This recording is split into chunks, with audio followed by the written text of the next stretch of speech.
Ladies and gentlemen, what's up? How are things? Hope things are well. If they're not well, I'm afraid I may have to destroy you all. I'm just kidding. But seriously, what's up, guys? Just checking a few things here, letting people stream in before we start the intro.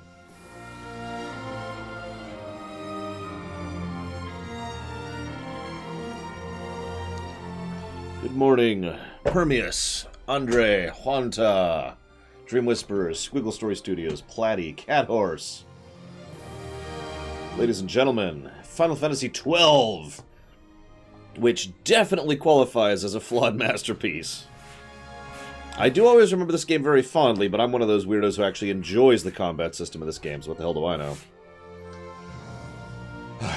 I will go ahead and be honest with you guys. I haven't played Final Fantasy XII without cheating in an extremely long time. Anybody who remembers our previous runs knows that there's a very specific cheat that I enjoyed using in this game, and that would be enemies drop their entire loot table every time you kill them, which basically removes the grind from certain aspects of, like, you know, making sure you get weapon drops or trying to get certain things from the bazaar or whatever. We're not using that, obviously. This should be interesting. I actually don't remember how smooth the difficulty curve is in this game, legit style, because it's been a while. Well, no men, Dream Whisperer, but I do hope you enjoy, one way or the other. Before we begin, though, I want to mention something. I had this whole speech prepared about how Vaughn sucks and about how Penelo sucks.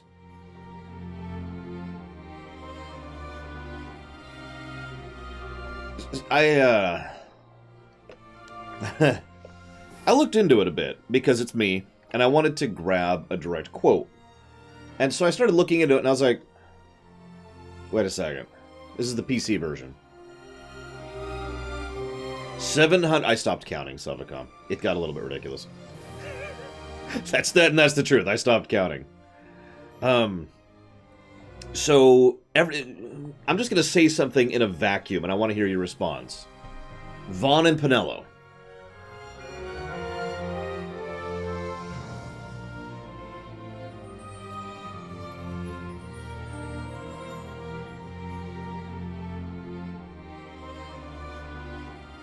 Hey, Pep Dog. And Goofy Movie. And Sonic Doctor.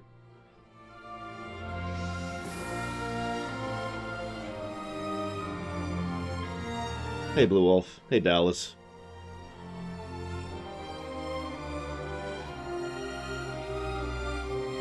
Sorry, Kohei. So, how many of you think that Vaughn and Penelo were added to the game late in the game's development cycle? Now, if you asked me this about an hour ago, I'd probably be raising my hand here. So I decided to look into it, to get some numbers, because you guys know me. By the way, for those of you not aware, FF12 had a really long development cycle, 5 years, which is pretty long, for even for a AAA game. Would you believe that the first characters that were announced for this game were Vaughn and Ash, back in 2003?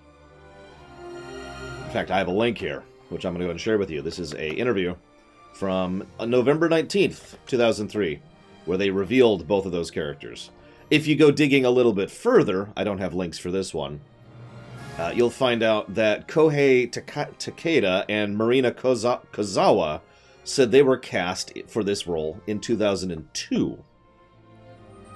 Now, if you don't understand the significance of that, that's the motion capture actors for Vaughn and Penelo. And by the way, this game was in production since 2001, so... So I did a little more digging, because it's me, and that got me curious. I'm like, wait, really? Turns out, Bosch didn't exist in the original script.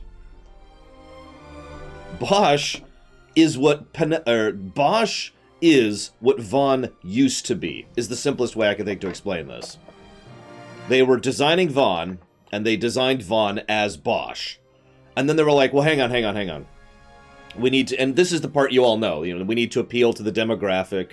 We need to appeal to, people who want, someone more relatable, blah, blah, blah. So Vaughn was changed into Vaughn, And then Bosch was crafted after the fact. And that's why Bosch was the very last character announced for this game, because he didn't exist early on. Oh, welcome. And forgive me for starting with that, but that's pretty much... I don't even remember if I talked about this during the lore run, but that's pretty much the opposite of what I've always presumed based on the construction of the narrative. So there you go. I just wanted to comment on that. Anyways, thank you very, very much, Sonic Doctor. Here, I'll even... Hang on. Gotcha, you can make me sit up. Ugh! Thank you very much, Sonic Doctor. Very much appreciate the support. Thank you. Although you didn't say what you wanted to put that towards. Oh, my choice. Okay, well, that I can do. Dealer's choice. Dealer's choice. Which, we're coming up on cycling that out soon, as in distributing that soon. So that should be interesting. There we go. Okay, so with that little bit of thing out of the way, why is Vaughn so cringe? Well, I basically just answered that question. He was designed to appeal to the young teenage demographic. So anyways.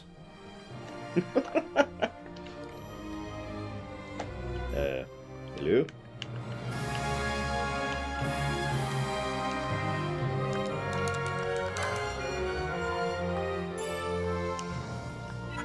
No, wait. Hang on.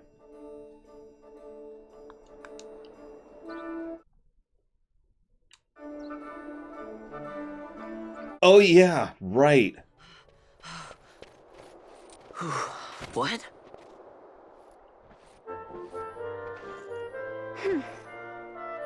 Hey, that's mine. What do you mean, yours? Hang on just a second. I actually forgot about this. I need to check something. One moment.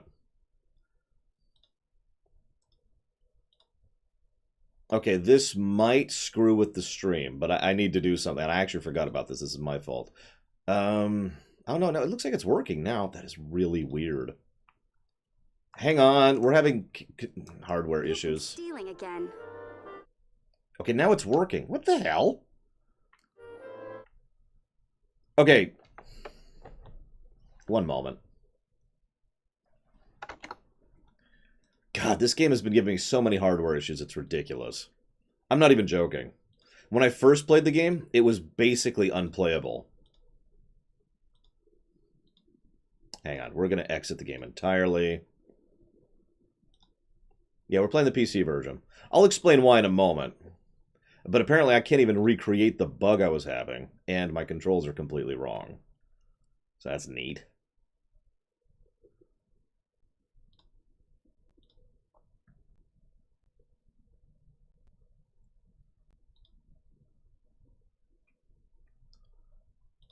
Hang on. It's just...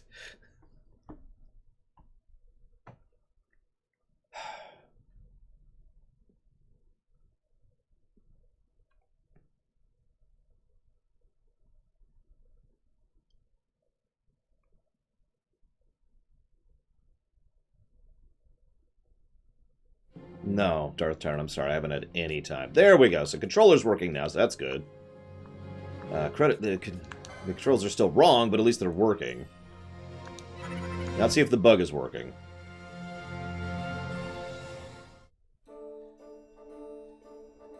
Nope, bug is fine. Well, you're welcome. The bug is fixed. If it happens again, you'll see what I'm talking about.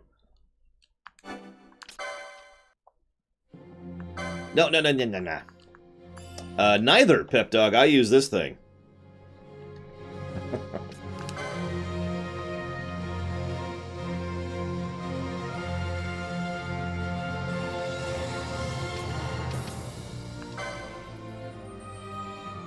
So, the PC version has a 60 FPS mode, which we are going to have on, and hopefully it won't bug out again, or maybe hopefully it will, and then I can show you the bug, because the bug's hilarious.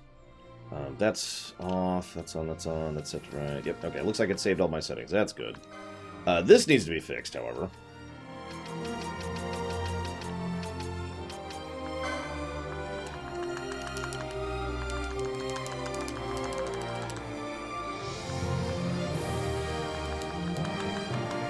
Okay.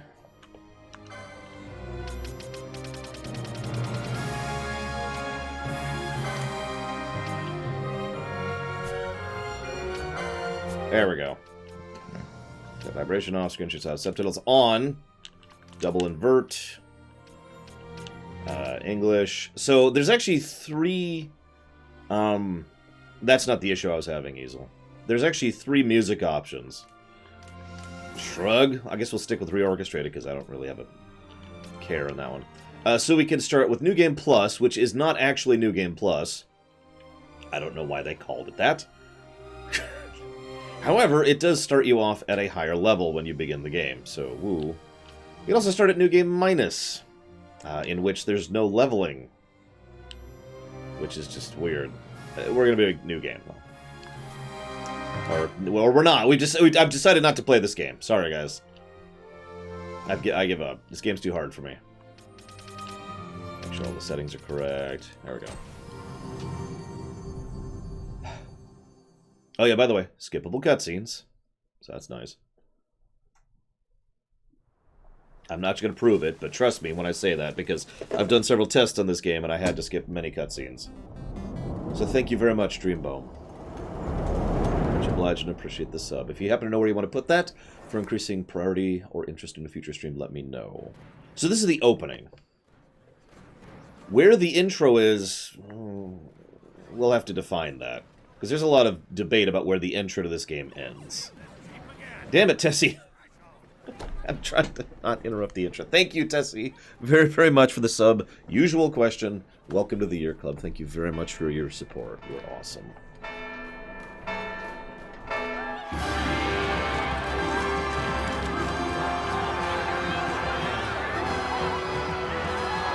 It is capturing correctly, right? I suppose I should check that. Okay, it is.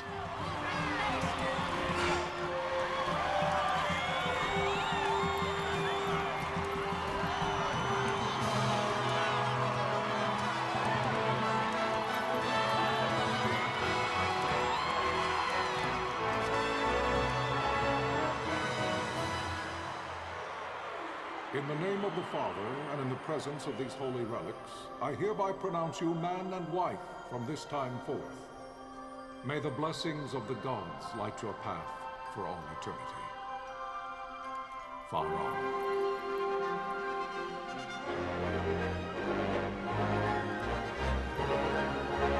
I hate his neck thing.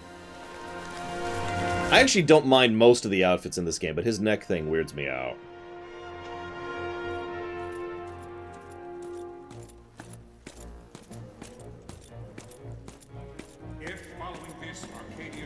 An attack by both land and air, our kingdom will stand little.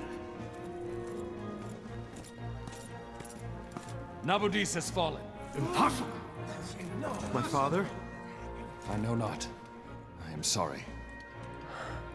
If Nabudis has indeed fallen, it is only a matter of time before they reach the borders of Dalmasca.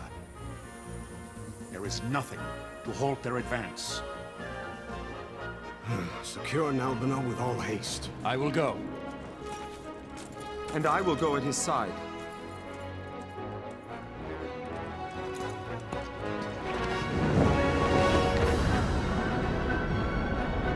A lot of quick and dirty exposition here, which actually I'm very in favor of. Even if you're only paying a little bit of attention, you can get a lot of little tidbits here. Political marriage, he's from Nabudis. Nabudis has fallen, they're in allies with Dalmasca. We don't really know the invading force yet. Well, they mentioned Arcadia, but only briefly. It's clear that the invading force is stronger, though. Just by visual presentation and the tone, you can tell that. Galtea, stand watch over your life. That I be considered worthy.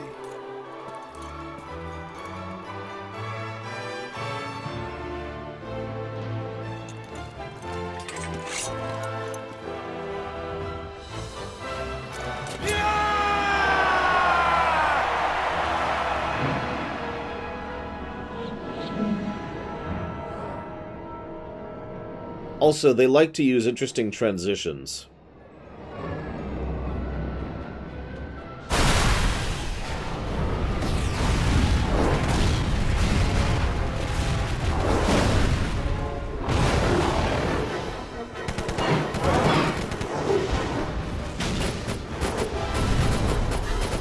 Oh yeah, this is a great opening. This might actually be one of the best openings in the franchise, in my opinion.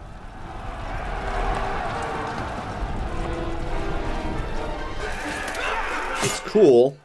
It's epic. Gets across a lot of information quickly and efficiently. It's very well directed and edited as well. We also know the overall tone of the game from the opening. And yeah, haha, it's Star Wars, whatever. I don't see why people use that as an insult. I've heard so many people use that as a derogatory, and I just look at them weird. Well, we're not at the intro yet. We're still in the opening, Blue Wolf. However, the opening is probably going to get a plus. In fact, this game might have the most story pluses of the franchise. The paling still stands. Shield beyond sight, ne'er failing light. And a lot of very basic but very good editing setups there. For example, the paling still stands, immediate shot of the paling generator, immediate shot of the mages using it, and then immediate shot of what happens when the paling falls. So we understand very quickly and efficiently what's going on here. Again. Then it's over. For my father. For my father! And... Lord Rasler! dead.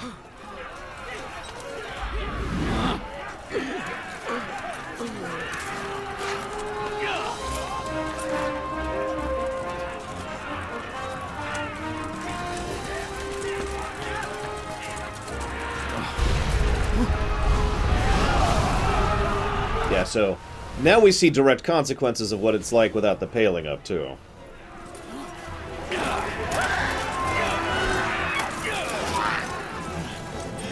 Yeah, that's not a pleasant way to go. He's probably drowning in his own blood, bleeding into his lungs right now.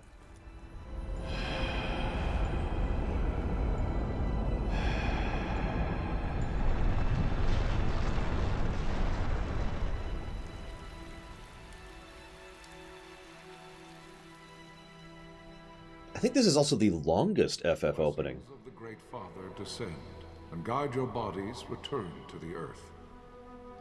Also, they're unafraid to use religion in this one, which may or may not sound like a big deal. Guide your spirits return to the Mother of all. But it's one of the earlier FFs to do that, here in the States at least. Pharaoh. In fact, it's arguably the second.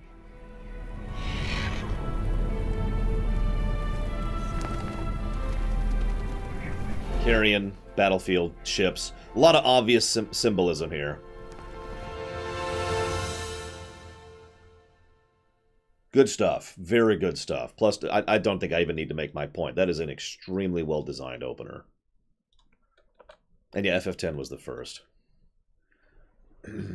Like, do I need to make my point on that one? That is good writing, good directing, good visual presentation, good exposition.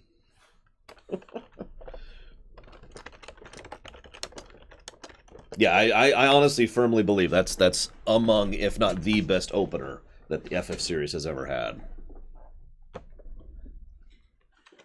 We'll see about the intro, and we will have to debate this. I'm opening the floor, so to speak, to debate on when the intro stops, because 12's opening narrative, 12's first few hours of narrative, seamlessly smoothly run into each other so effortlessly that it's hard to define a cohesive cutoff point in both gameplay and narrative for, like, you know, the prologue.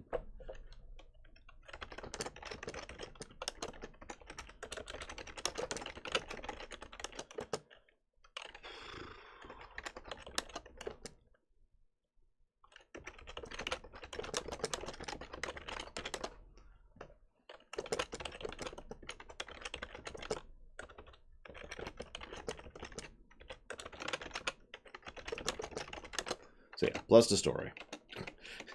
How many other games can I say that about? I guess we said that about 10. Speaking of the opening, so the opening actually kind of keeps going for a little bit here. The death of Lord Rasla Heos Nabradia was but one of many tragedies to befall the kingdom of Dalmasca. So I hate to interrupt yet again, but in total contrast to FF10, the usage of narration here works substantially for me. Like, it works really well. The Marquis, his voice is excellent for this kind of narration, but it also is used as a specific narrative tool, because the whole point here is what he's telling us is the official record, not the truth. And I hate to lean on that button, because I know a lot of people are like, well, it's an unreliable narrative, so you can't blah blah blah. A lot of fans use that as a defense. But in this case, I really do enjoy his deliberate use of lies in order to help establish the storytelling, because it's very quickly established in almost every case that he is lying, and thus we are seeing the direct contrast between what is and what is being said. And I like that. It's very appropriate for such a political story as this. By the way, quick aside, one of the most common questions I've heard in this year specifically, yes, Easel Games, is get politics out of my games. You ever heard that quote or heard that debate? I'm going to go ahead and add a proviso here, because I've weighed in on that before, and I think part of the problem is that there's politics and then there's politics. And this is political intrigue, which is the phrase I've been trying to get better about using when referring to this kind of story. This is Game of Thrones. This is Final Fantasy Tactics. That's political intrigue. Nobles and kings and countries in war and that kind of stuff, right? Which is fairly different from what most people mean when they say politics, when it comes to get politics out of games. I just wanted to mention that because I'm probably going to slip up and call it politics all the time rather than political intrigue, like I just did. Just wanted to get that out there, though. But anyways, so we need to see how this intro, we need to debate this intro, so let's be thinking about this as we go. The air of hope that had surrounded Her Royal Highness Princess Asha's wedding was now quite lost. Dalmasca had been set adrift at the mercy of history's restless tides. At this time, two great empires struggled for dominion over Ivalice: Arcadia in the east, Rosaria the west. The invasion of the Kingdom of Nabradia was Arcadia's first step in its westward march. For the Horde! Oh, sorry. With Lord Rasla's beloved homeland consumed by the hellfires of war, it seemed clear that Arcadia would soon mete out a like fate to Dalmasca. The fall of the fortress at Nalbina told the destruction of the greater part of Dalmasca's forces. I hate to interrupt yet again, but I'm going to give another plus to story. Sorry. No, that's cool, Easel. I don't care. I know the hunts. I know Yzmat. We'll debate it as we go.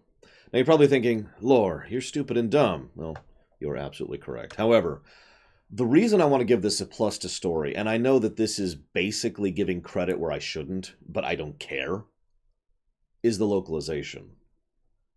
This is really, really the first Final Fantasy game that is truly well localized into English. FF9 was when they started actually getting localization good, but not perfect. And FF9 and every FF up to and including 10 was written to be read, not spoken.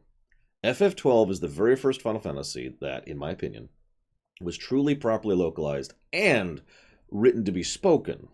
In other words, a game designed for an era in which voice acting has become common, unlike FF10, where in addition to having so many other technical issues and directing issues when it came to the voice acting, it was also written to be read rather than spoken, and it's noticeable at multiple lines. Now, I know what you're thinking. Well, all of that just means it should be a neutral, and I would admittedly agree. But I really, really like the localization of this game. Like, I enjoy the sentence structure. I enjoy the word usage. You can make fun of me if you want. That's okay. I understand. And I know plenty of people don't like this particular form of prose. But I really enjoy this particular form of what I believe is referred to as New English, Casual, to answer your question. Let me look that up really quick, because I know it's called something completely nonsensical, but I'm pretty sure it is New English. Give me a second. Let's see here.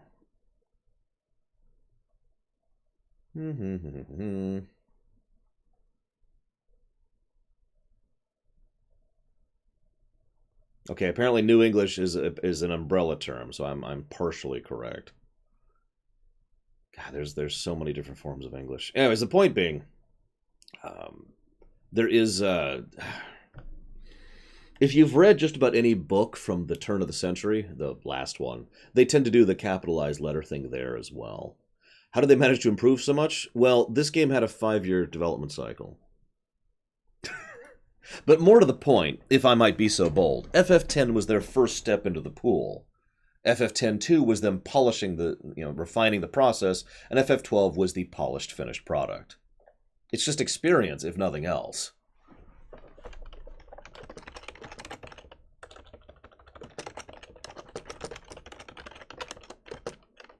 Here, I'll mute myself.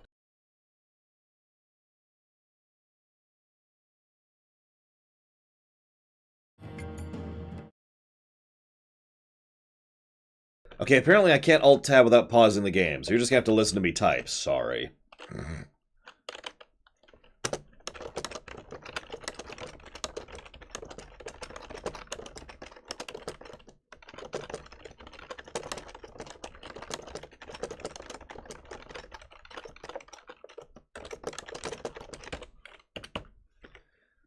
Yeah, no kidding, Easel. Okay, so back into it. The counterattack was mounted by the order of the Knights of Dalmasca, ever brave and faithful. But against the martial might of the Arcadian armies, they stood little chance of victory. Indeed, their defeat was to be absolute. I mean, how do you defeat airships with chocobos? Arcadia came forward, offering terms of peace, or, as one might rather put it, terms of Dalmasca's surrender. Sounds like peace to me. Lord Romanos, King of Dalmasca, and my dear friend, had no choice but to accept these terms. It was, thus, only with reluctance that he set out for Nalbina Fortress, now under Arcadian occupation, to affix his seal to the Emperor's Treaty of Peace. The king had scarce departed his royal city of Rabanasta when the remnants of the Order made their return, and not a moment too soon, for a terrible revelation awaited them. The treaty would be signed with steel and writ in royal blood.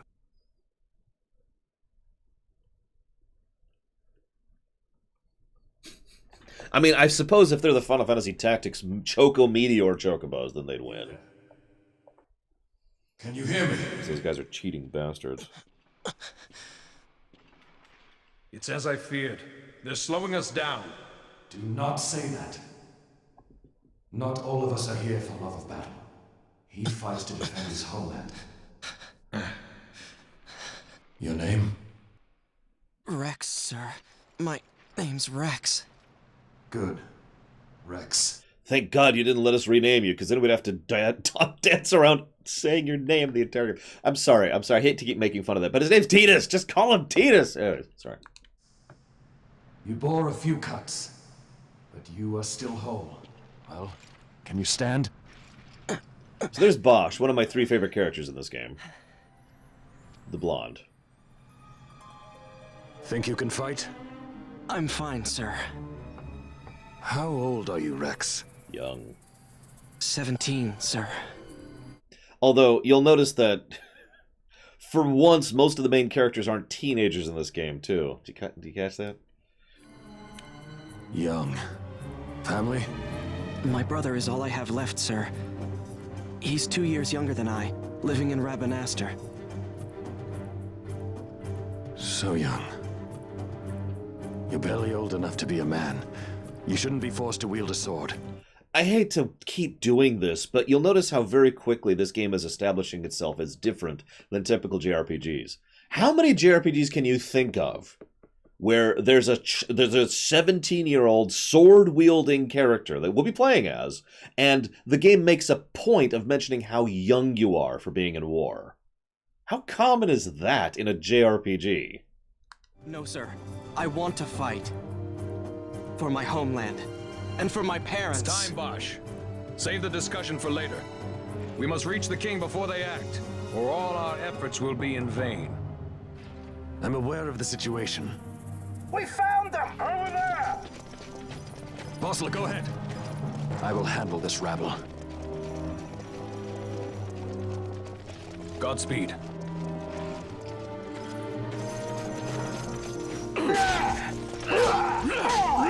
Quickly establishing Boss as the badass here. Again, a lot of good visual and showing, not telling storytelling in this intro here. Steady, Rex. Keep your wits about you and you'll make it. They even bother to show that Rex is bothered by killing. How often is that a thing?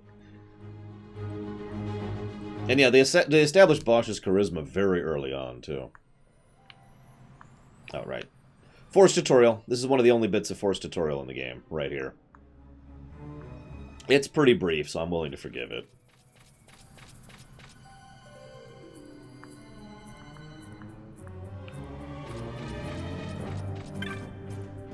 I'm not reading all this aloud. Just so you know. If I'm going to read every bit of dialogue in this game, my throat is going to be gone by tomorrow.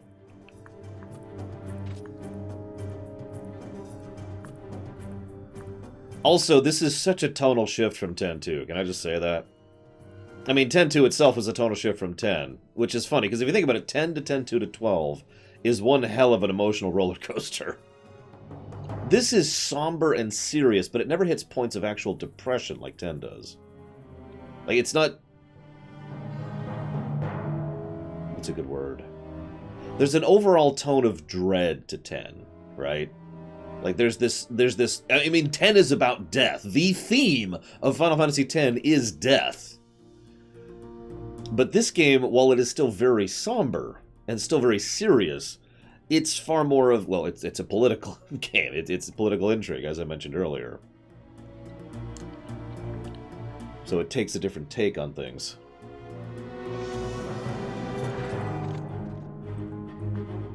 So this is the introduction to combat in FF12. Of all the many things I've heard negatively said about FF12, this is the biggest one. That people don't like the combat. I don't have anything to say about that. I actually do like the combat personally. But then again, I actually like MMOs, so what the hell do you want from me?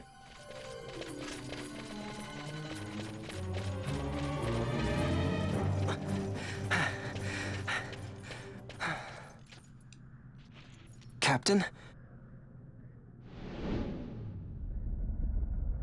Absolutely, Baron. We'll talk more about the combat later. We haven't really gotten into the combat yet.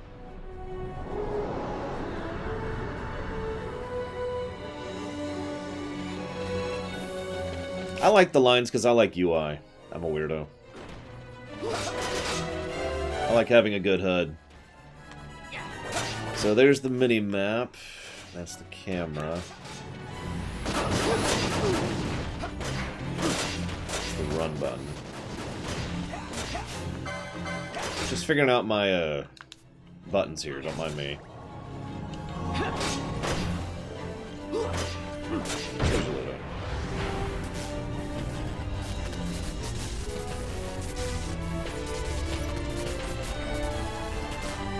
So these suck. I hate to say that, but in all of the things about FF12 that I love, what the hell is up with these? They just don't fit at all, in my opinion. This is Sunbury. My engines are hit. She'll not hold much longer. We receive you, Tomberry. You've leave to retire. Well fought. My thanks, Antlion. Sunbury disengaging. Yeah, the limit breaks in this game, you're not going to see me use them, just as a heads up. I know there's ways to break the game with the limit breaks, and I don't care.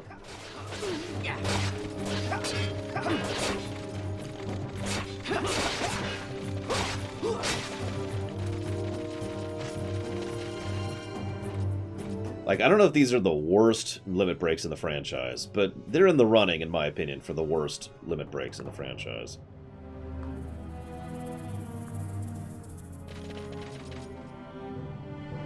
Still tutorializing, which is why I'm not reading any of that out loud.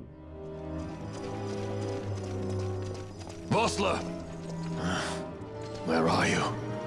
I should mention something else that already makes this game better than 10, although a little bit better than 12, but they've started to figure out how to do facial animation substantially better by the time 12 came out. I mean, this makes sense, right? I talked about the rule of 3 already because we covered FF3. It has been argued many times that each third game in the generation is the one where they push that particular generation to its limits, and where they use all the lessons they learned with the previous 2 games. 3 is a combination of 1 and 2. 12 is a combination of 10 and 10-2. I think the facial animation is one of the better ways to show that because, and I don't have a nicer way to say this, they have expressions. Like just right now, I paused it, and unfortunately it's a black screen, but when I'm going to unpause it here, I want you to look at Bosch's face, because there's an obviously just kind of slight frown, troubled face he has going on. And that little subtlety is this kind of thing you just didn't really see in 10 or 10-2. Not usually. I mean, just think of the Keemon monkey scene really quick, to use a immediate contrast. What if Captain Oculus has fallen? Don't talk such nonsense. Vossler's laughed in the face of death far too many times for him to stop now. Men like him don't die in places like this. We must make haste to reach the king. We will take him to safety. Is His Majesty unharmed? He'll agree to an unconditional surrender. They wouldn't dare touch him until the wax on his seal is dry. But if we arrive after he signed the treaty... Wait. Quickly, Rex! Also, I'm just going to tell you guys right now, the voice acting is probably going to get at least 1 positive, because the voice acting in this game is phenomenal. Almost as phenomenal as Narset. Not quite, but it's leaning that way. There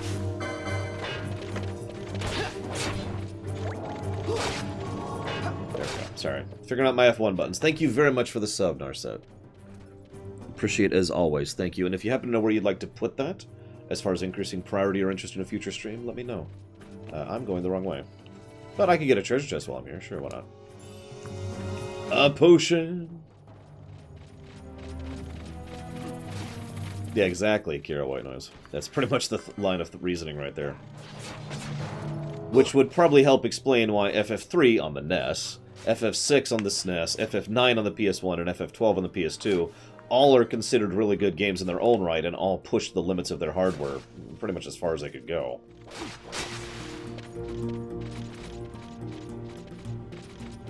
Good morning, Bergwin.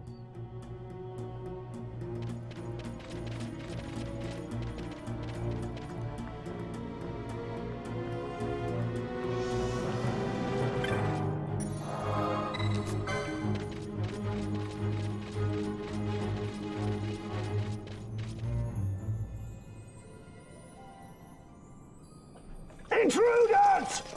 Don't let them escape! Sir, we have little time. You must go to the king. I'll handle these. Fight well. So... Oh god, that's disorienting. The combat will get better than this later, I swear. Oh, by the way, we should also say thank you to Final Fantasy XII for single-handedly introducing many people to the Dragon Quest series. Bonus points if you know what I'm talking about.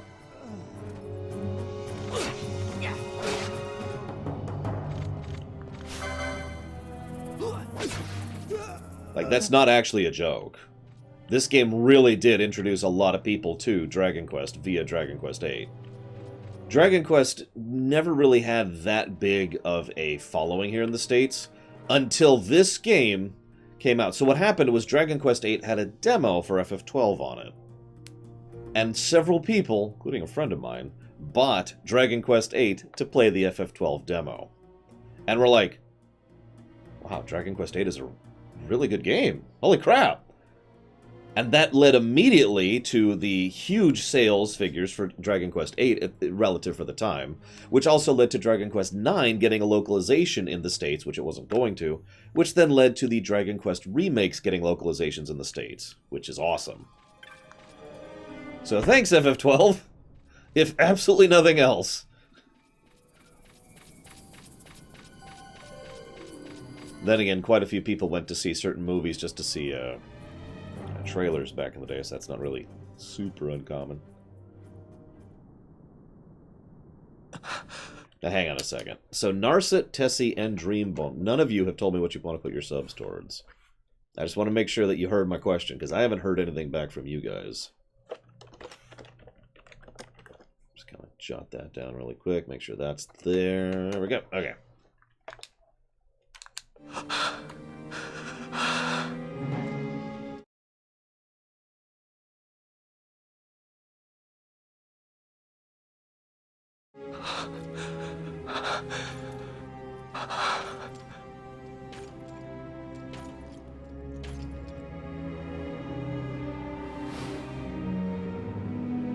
Remember how much he was bothered by death earlier, so this is really wigging him out.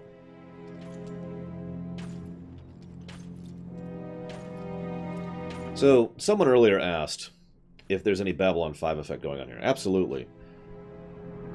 So I'm going to be spoiling the hell out of this game, FYI. Your Majesty. Because of course I am. But you can tell that's not him if you're paying attention. Captain, why? Our king, what have you done? The king intended all along to sell Dalmasca to the Empire. His Majesty was a traitor. The voice is noticeable too. Captain, I will freely admit I didn't catch that my first time through.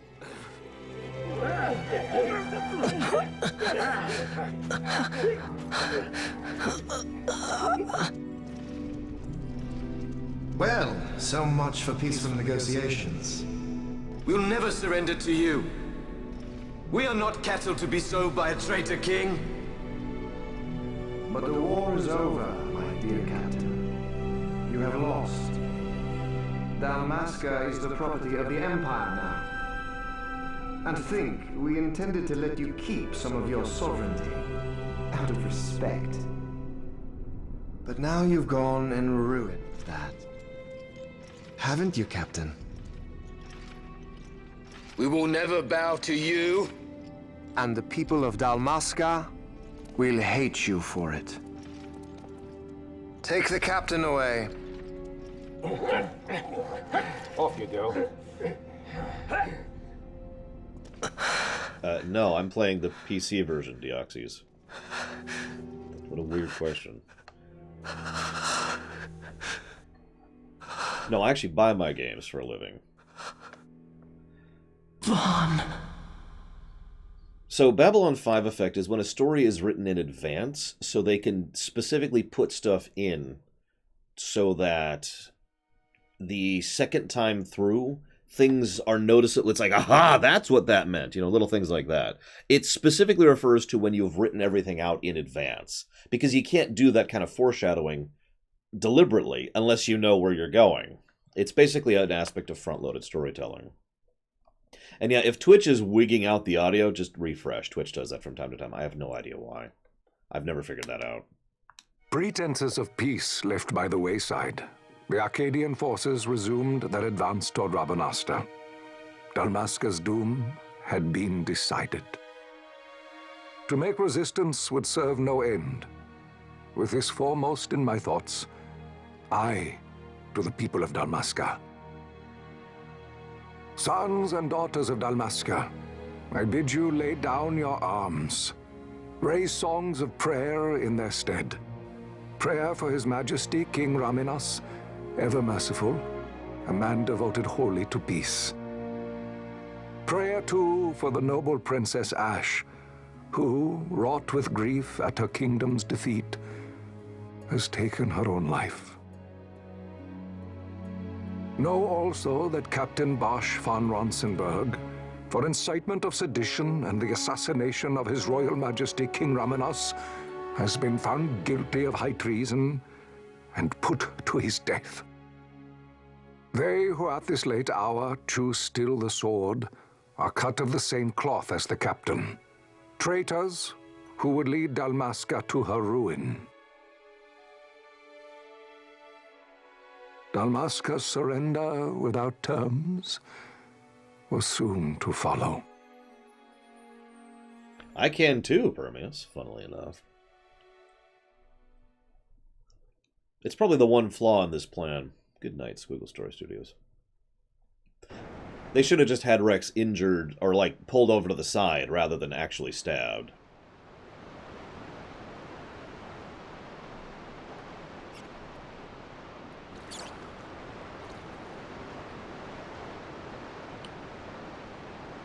Vaughn! Hurry it up or they'll find us. I know. Just a little more. You keep an eye out for me up there, Kites. 1, 2, 3 more. All right. Time to clean house. So here's the main character. Not that I agree with that statement at all, by the way. I've said this before. I'll say it again. Vaughn could be removed from the story entirely, and the story would barely be affected. Don't mistake me, he still has an impact on Ash and on Gabranth. But, yeah.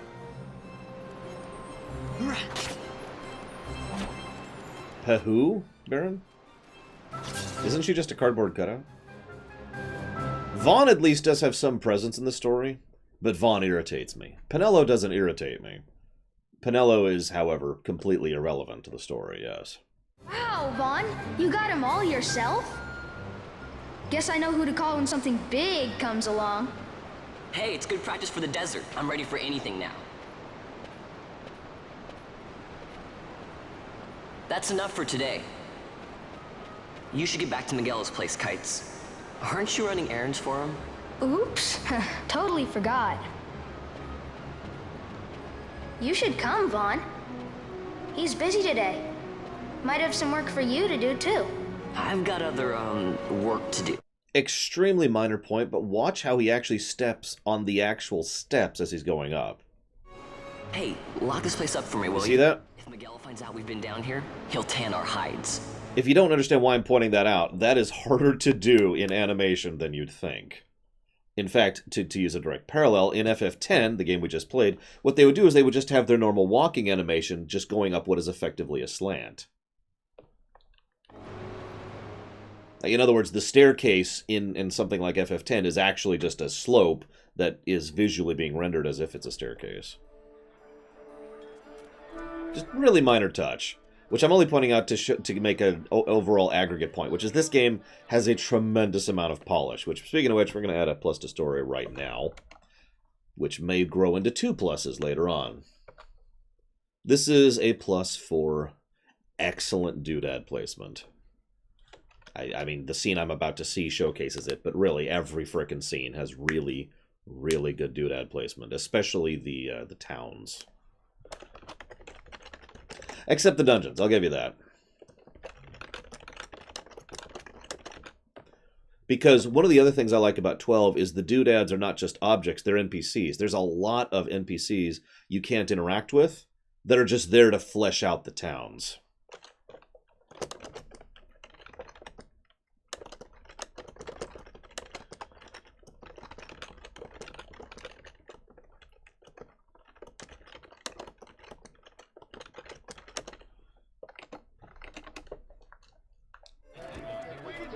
Like, look at this.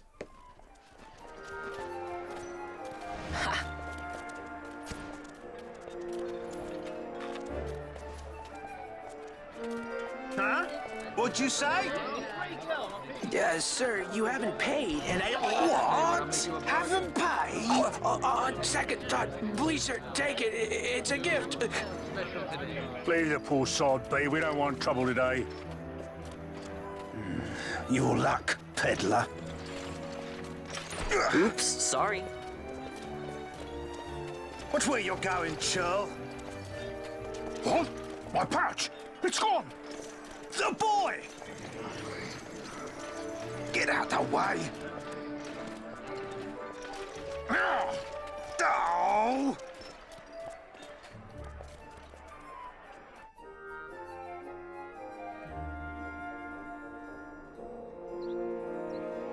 Yeah, this looks familiar.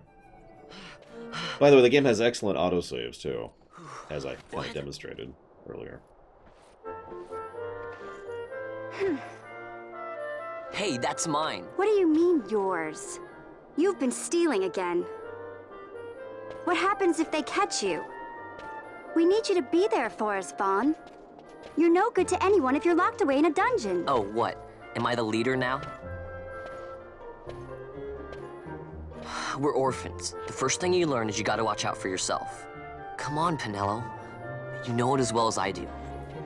Hey, you give that back. What do you think you're doing? I thought that this money was the people of Dalmasca's property. The Imperials stole it from us, so it's only fair that we take it back. It's our duty as Dalmascans. Well, wasn't that what you said? Yeah, but I never said anything about taking it back from me. This is for that bread you took the other day. Just because I help Miguelo out every now and then, it doesn't mean that you get to eat for free too, you know. I know that. You think I like living like this? Convenient timing is convenient.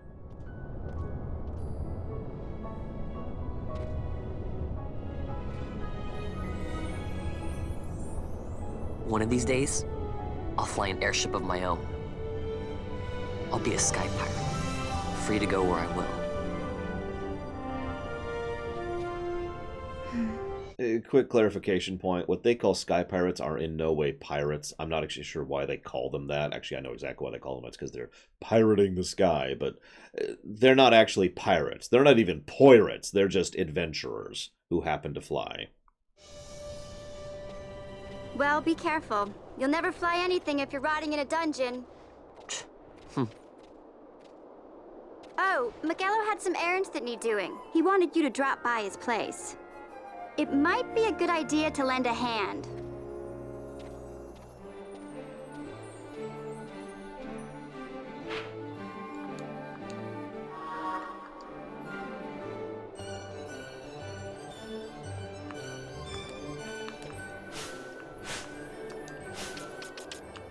One moment. It's not coming up, is it?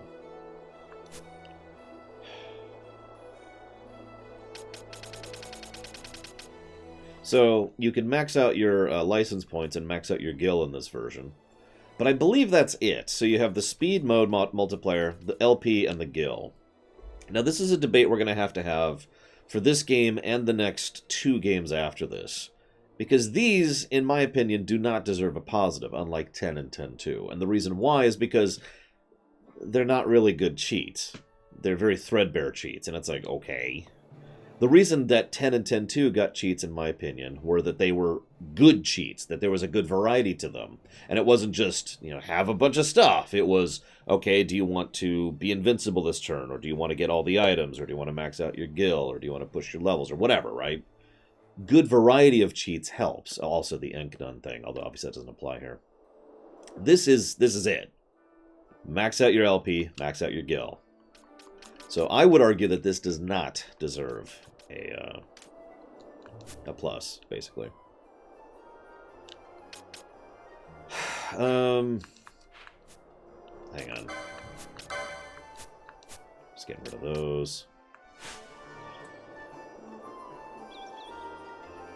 So, yeah, sorry, I didn't answer your question, Jonatrina, because you asked me a very complicated question. I've been thinking about how to summarize it as best as possible. So, the summary here is Vane, who is the one who actually planned the incident we just saw, wanted a fake Casus Belli excuse to move in and take without any terms, basically.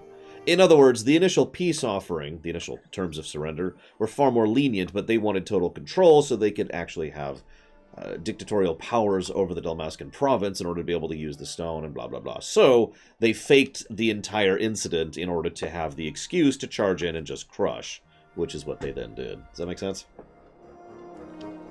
And of course he made Gabranth do it because Gabranth is a loyal hound, which is basically his character arc in a nutshell.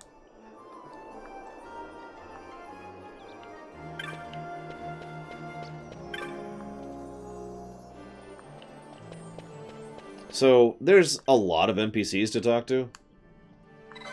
Like, a lot. Like, a lot. Yeah, they wanted to annex rather than vassalize. That's a good way to put that.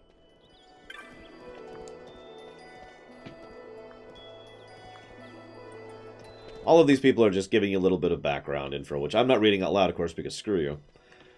But I have to now give yet another positive to story. By the way, there's a reason I say this game is probably going to get the most positives to story of the franchise. There's a lot of good stuff in this. So the idea here is this is a plus for Lindblom effect.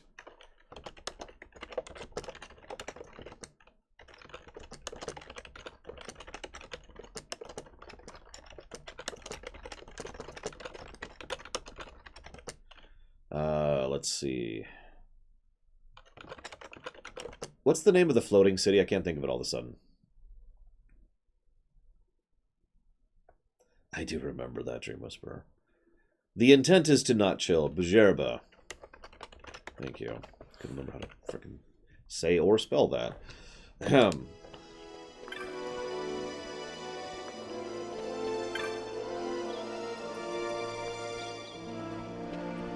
FF12. Hey, let's make a start. I mean, a decent number of these people were the tactics team, so...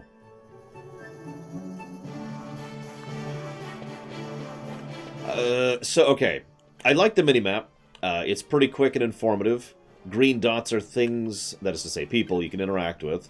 There's also little icons, which are indicative of the types of stores. Like, this is a technique store, and this is a magic store, and blah, blah, blah. It also shows transition points. However, this is actually kind of cool. The transition points are color-coded. So, for example, I actually can't go this way right now. So you can tell pretty much immediately where you're going. This game technically exists in the same universe as Tactics, in the same sense that World War I exists in the same universe as the Peloponnesian War. There's really no connection between Tactics or this game at all. Not really.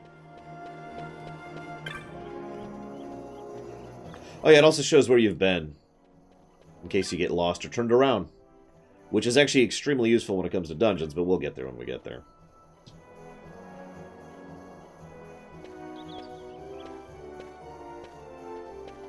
Vaughn, I was waiting.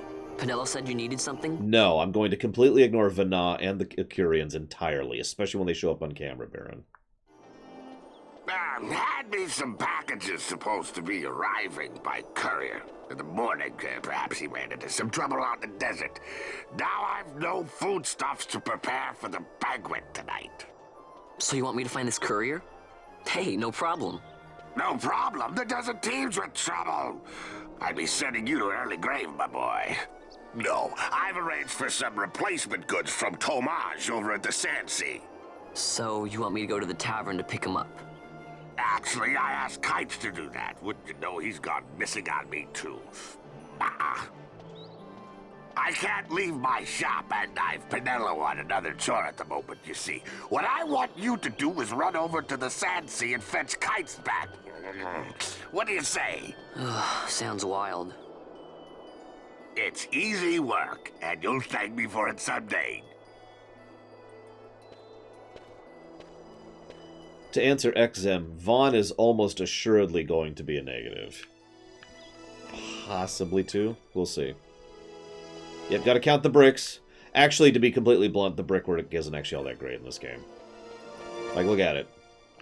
It's literally one pattern, which is the square, repeated, and the bricks themselves aren't really all that special. So, no, that's not good brickwork, sorry. Too low resolution, too. Which is funny, because it looks like they upped the resolution a little bit on these bricks, but even those aren't even that great. Oh, we can buy equipment now that we're going to.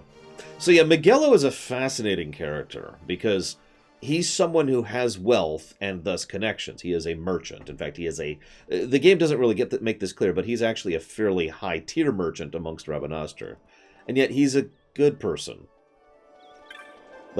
Like, he's actually been trying to take care of and help out the orphans by giving them real honest work and paying them in order to help keep his own thing.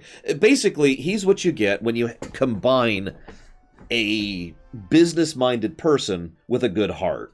Because he is still expanding his business by using the orphans, but he's doing it to further the orphans' good, not his own. It's a nice little character thing. It's very rare you see a character like that.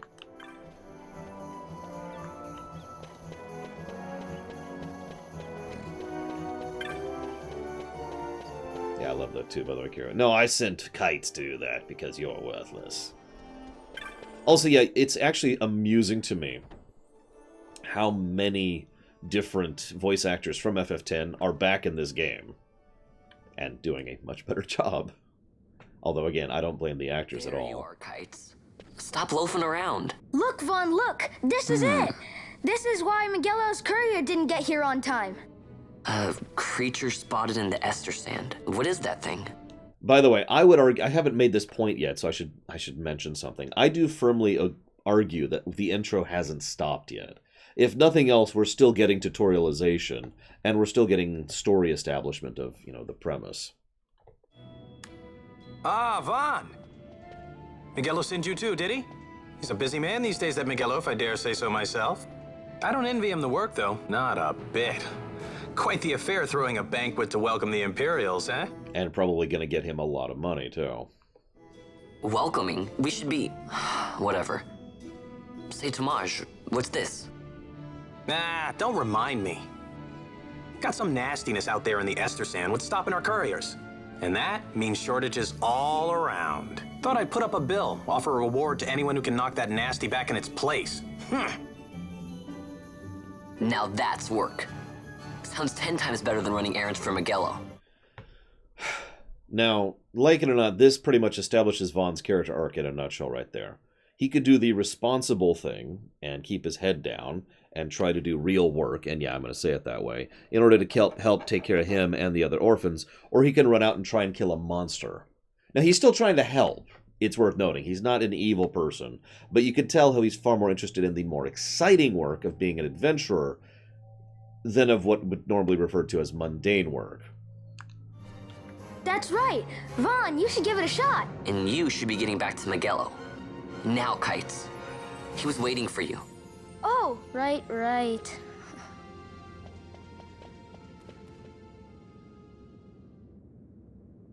I just think he's a kid, Easel, which is really the point I was making.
No, I'm not going to let you guys vote. You'll just screw me over.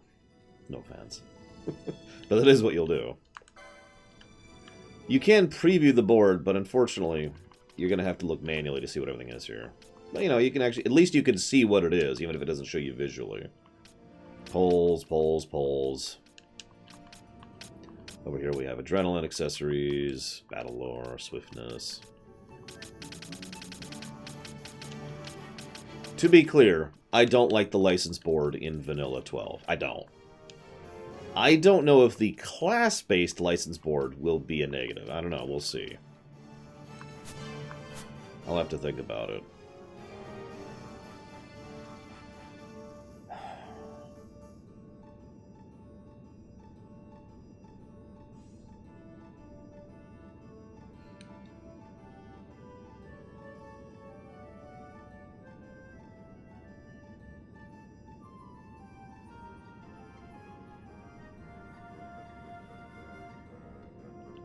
I think I'm going to make him an archer. Or something ranged. Because I want to have at least one ranged on me basically at all times, and Vaughn will be in the party the most times in the game. Like, Vaughn basically never never leaves the party, excuse me. So I'm probably either just going to go straight archer or machinist. But by memory, guns suck. So I'm probably more likely to go with archer.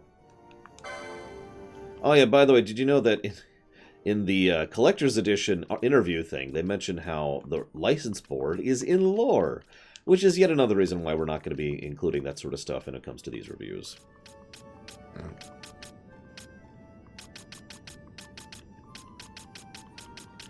I prefer builds in general, Crazy Norse, but that's a whole other... That's basically not answering your question, because it's a different axis than you asked.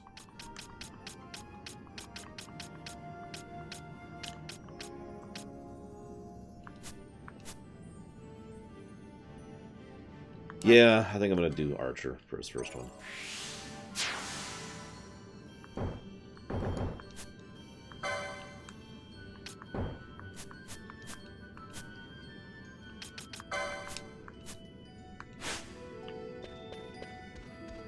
Yeah, guns have no late game power by memory, and I don't think they changed the balance of this game enough for that to be variant. So,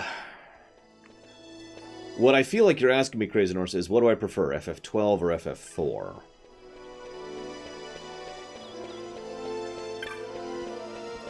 And I mean, the answer is neither, but I'm gonna have to actually think about that.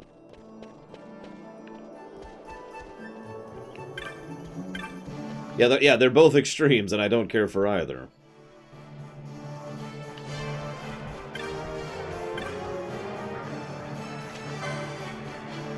Just looking at prices. Oh yeah, by the way, you remember when I mentioned doodad placement? Look at this. Look at this. Like, there's some crossbows and some crossbow bolts, and there's a little thing right there. There's like a stand. There's some carpet, whatever, hanging there. A bunch of spears and swords and archers. There's some other swords in the background. There's like 4, 5, 6, 7, 8, 9, 10, 11, 12, 13. There are 14 NPCs roaming around here. I think we can only talk to 3 of them at the moment. We'll eventually... Oh, no, 4. We can talk to 4 of them. And of course, we'll be talking to him later. Oh god, it's doing that again. That's interesting.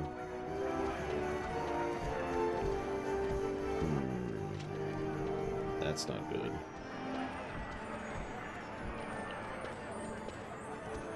That's actually really bad.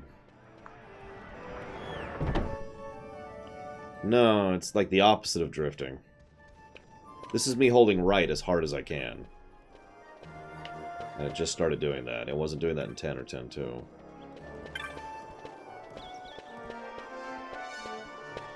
That's really weird. And I don't know how to adjust sensitivity in this game. Or in general. Let me think about that. Hang on. Let me process something here. I have an idea.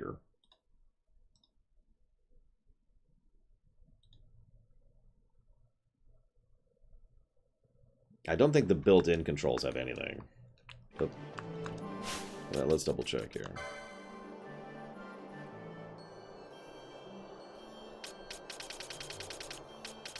Yeah, nothing there. And of course this actually irritates me a little bit. So unlike 10 and 10.2, I actually can't rebind my controls. All I can do is this. I can rebind the keyboard controls, but I cannot rebind the controller controls.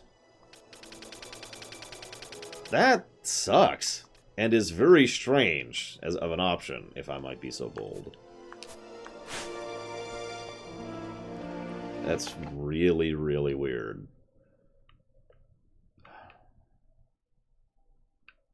So what I want to do...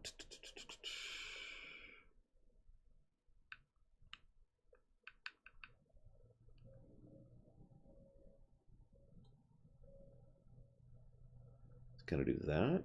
Let's see if that works a little bit better.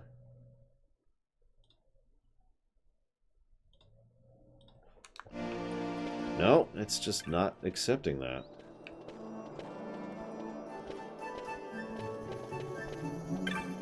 Yeah, who would play FF12 with a controller? That's just ridiculous.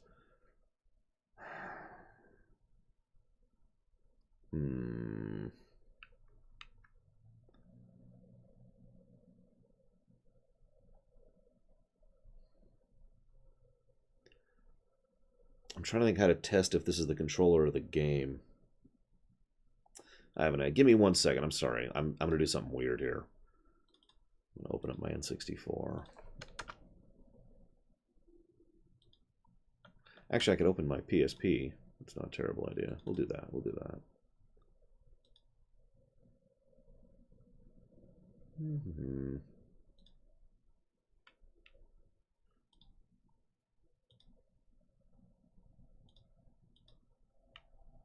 Nope, works fine. So it's not the control, it's the game. That's very interesting. So something in the game is not accepting analog right. I may have to play this game with a frickin' keyboard. That's...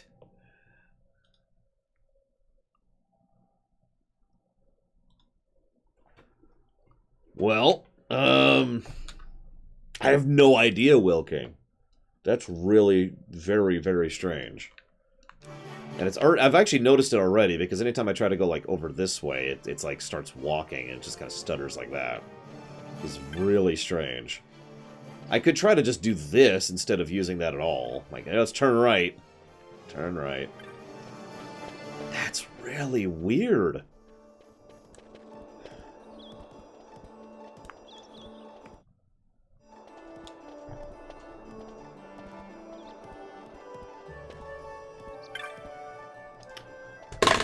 One moment.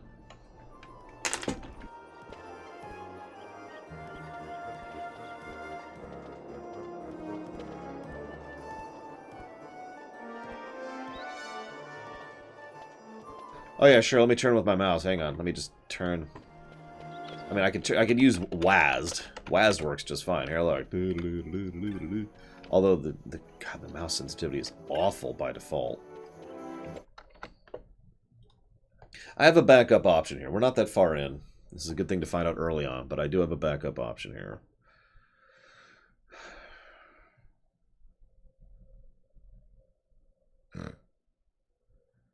Let's see here. Nah, that's not really going to help. All versions require de novo. That's never a good thing. I will be right back, guys. Sorry. I can leave the audio on so you can hear the... Yeah.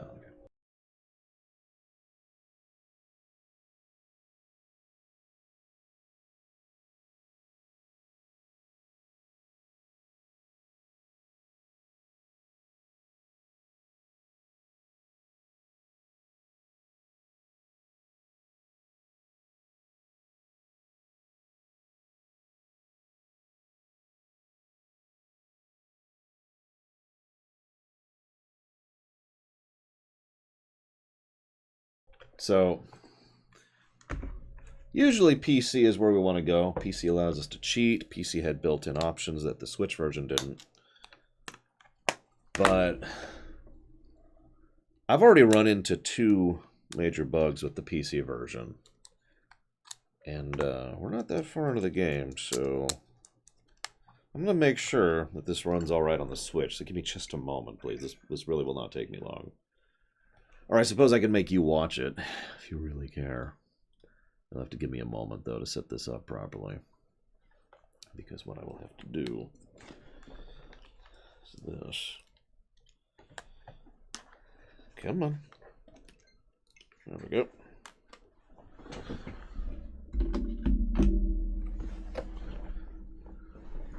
Yeah, I can skip cutscenes, because, hey, this game has skippable cutscenes.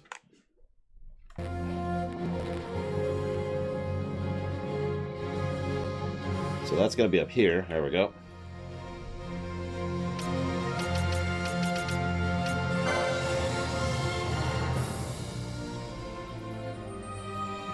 Not really set up for Switch viewing right now, so you're going to have to... Okay, so no vibrate, subtitles yes, double invert, composition English, we'll go with original soundtrack. So you don't have access to New Game Plus or New Game Minus in the Switch version for some reason, even though this port came out later.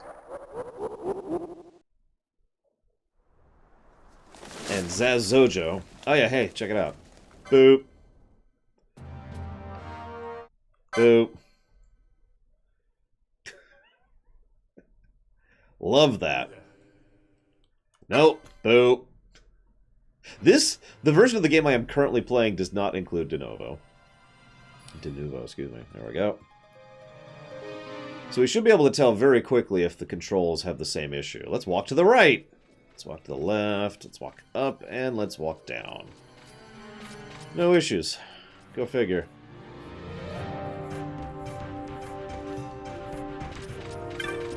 Oh yeah, we also don't have 60 FPS. We're locked at 30.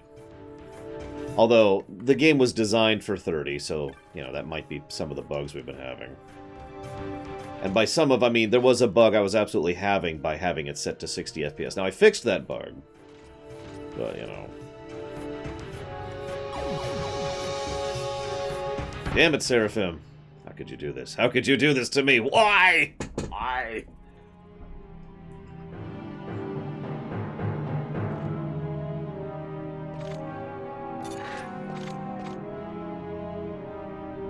Mandatory tutorials. Mandatory. This has got to suck for speedrunners.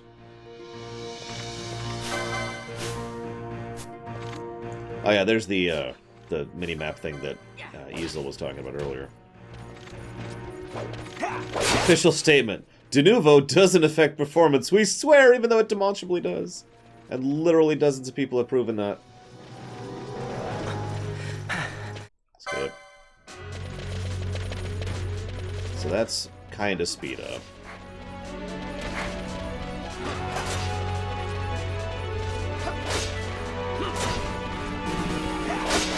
Oh my god. Okay, so first of all, thank you very, very much, Seraphim. Very much appreciate the sub. Thank you. And I will put that towards Star Ocean 2, not 1.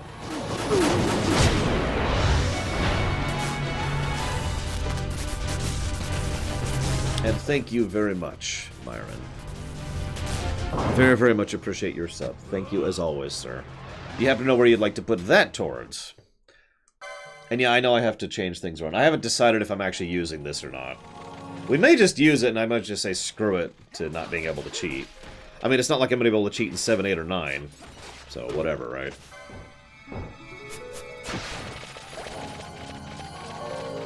And yeah, there's just... Yeah, I could just hit L to do the speed up thing.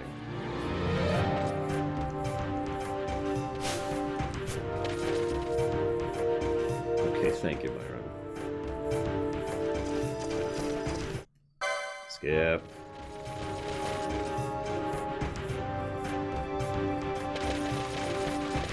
But yes, Joe Neutrino, they literally do claim that officially, and they are incredibly, provably wrong.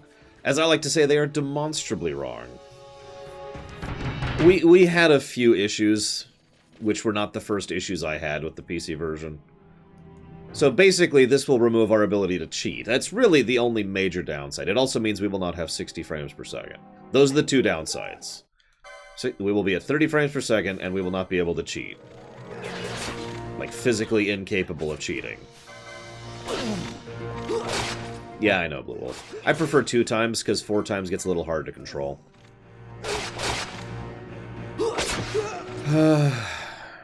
as I get caught up to myself here, I'm kind of debating if I want to actually commit to this or not.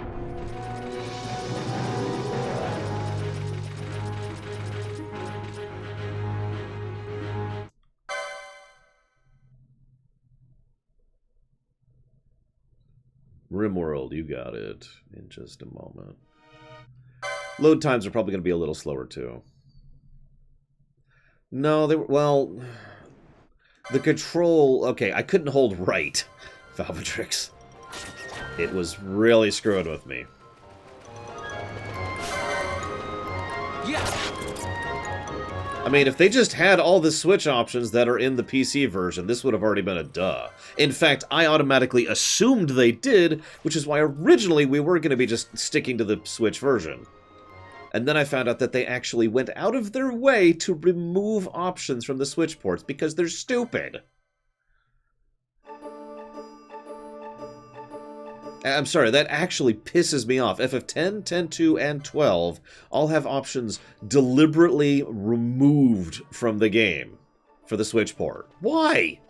So anyways, this is what this map looks like a little, in, you know, a little bit of better format. And I really do like the overlay map here. It's very Diablo 2, but, you know, better.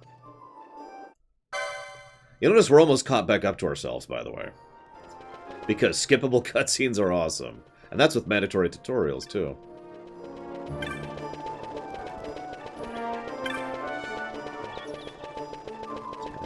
Whoop, too early, too early. Just gonna get rid of that right now.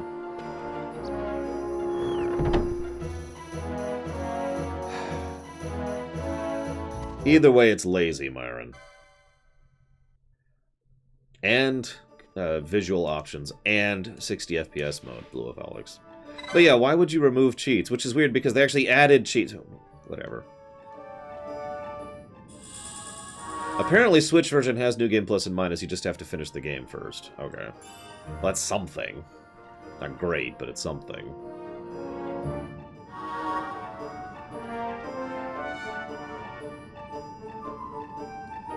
Sorry, Myron, you said, RimWorld. You got it, sir. Thank you again. Yeah, it also has trial mode, which I don't know what to make of that, although I'm pretty sure that's in PC as well. Yeah, Switch... See, this is the really strange thing. No. Both the Switch and the... both the Switch versions of FF10 and FF12 have options that the PC version does not. But the PC version has options that the Switch version doesn't. Who made these ports? And how much do I have to punch them to standardize? Jesus. Anyway, so the controls are demonstrably better, as is exactly what I expected. I can actually move to the right in this version. Valvatrix, you still there? Because I can actually show this off. Check it out. So let's switch back over here really quick, because this game's still up. And, let's move to the right.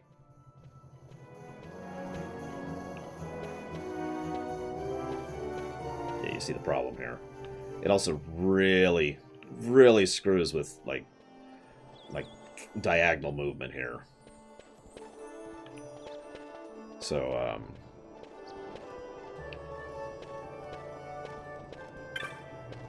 this is actually my only gamepad at the moment, yes. And as I already demonstrated, it works fine on other programs. So it is actually the game doing it. So here's our options. Play it on the Switch, or play with the keyboard. What do you guys think? Because the keyboard works fine. Here, check it out. Wee.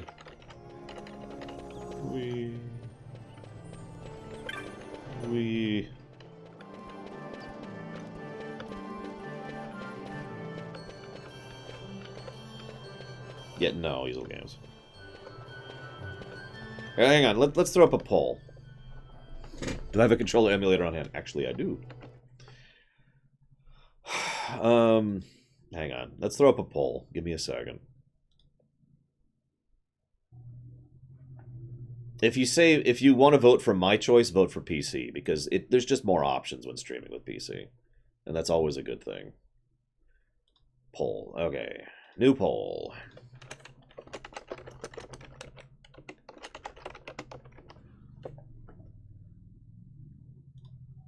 There. Voot. should be at the top of your chat. I don't know if it works on mobile yet. I haven't looked into that all that much. This is a long game, yeah. This is probably going to be the longest game in this entire run, in terms of time. And yeah, like I said, dealer's choice is PC, just because it gives me more options, if nothing else.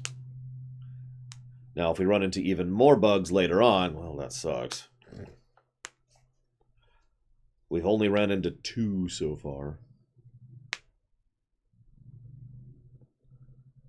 I suppose I should mention the other bugs. The other bug we had, which I apparently can't replicate for some reason. Hang on, I know what I'll do. Is I'll go to the right. Doesn't... That sucks. They need to make that work on mobile. Thank you for checking, yeah.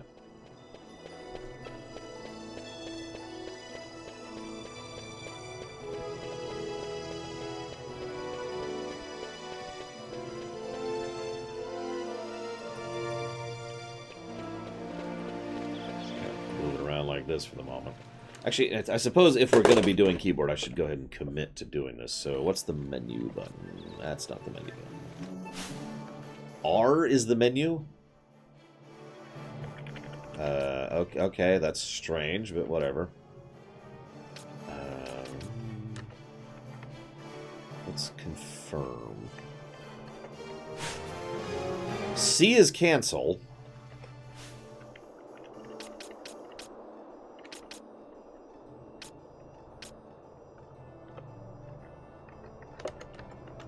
What the hell is confirm? What's confirm?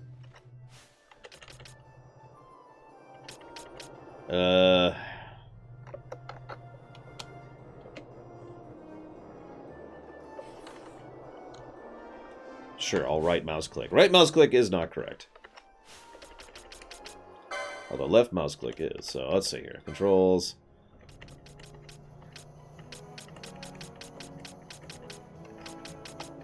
Confirm is apparently space.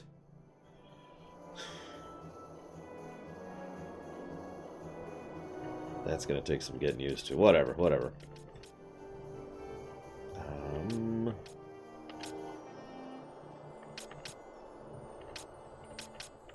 So let's turn up the mouse sensitivity substantially, because the mouse is just terrible right now.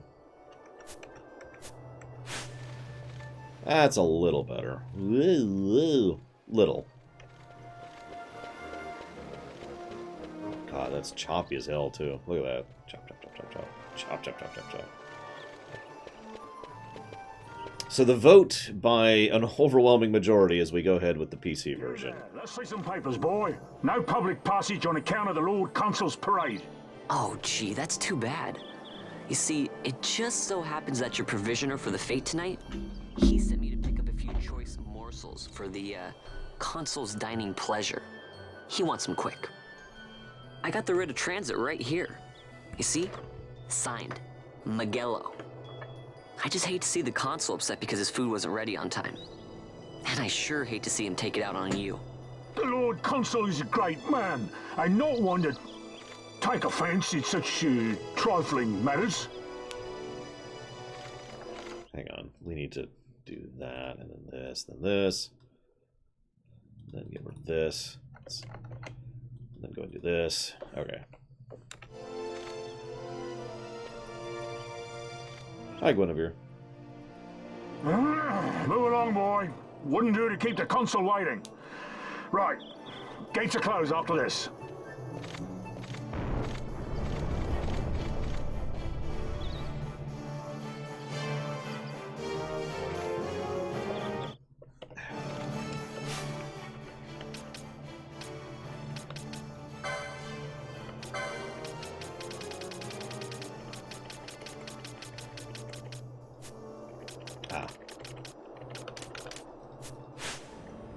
There we go. That's better. Sorry. Yeah, I noticed that too, Dreambomb.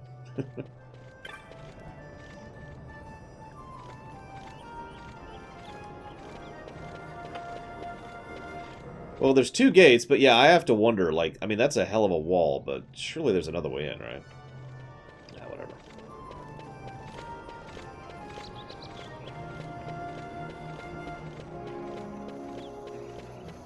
So, I would argue, to get back to the game for a moment here, I would argue we're still in the intro.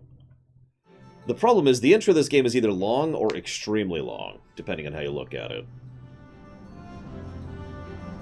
I know, right, Dakota? It's like, I know you're in the desert, but really? Oh, actually, that's what I thought. First, we're gonna kill some cactuars, because death to cactuars. Die, cactuar. You don't belong in this world.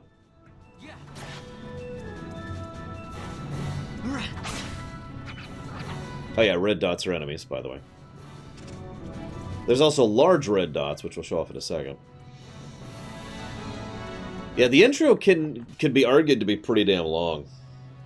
Oh yeah, there's also yellow mobs, although those are generally only early on. Whereas these are red mobs. If you don't know the difference between a yellow and a yellow mob will not attack you on sight. It will, however, attack back. A red mob will attack you on sight. So, more MMO-iness. Also, they have the chain concept. Can I just say I don't like the chain concept, especially given how easy it is to break accidentally? Yeah. There is no 12-2. What are you talking about? Revenant Wings does not exist! Everyone go kill Crazy Norse really quick. So there's a large red dot, which in this case indicates a quest objective.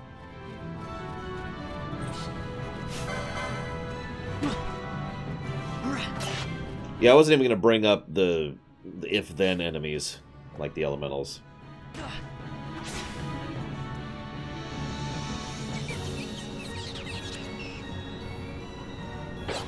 I will admit they've touched up the visuals nicely on the PC version, so... we will go ahead and, whoops, heal a bit.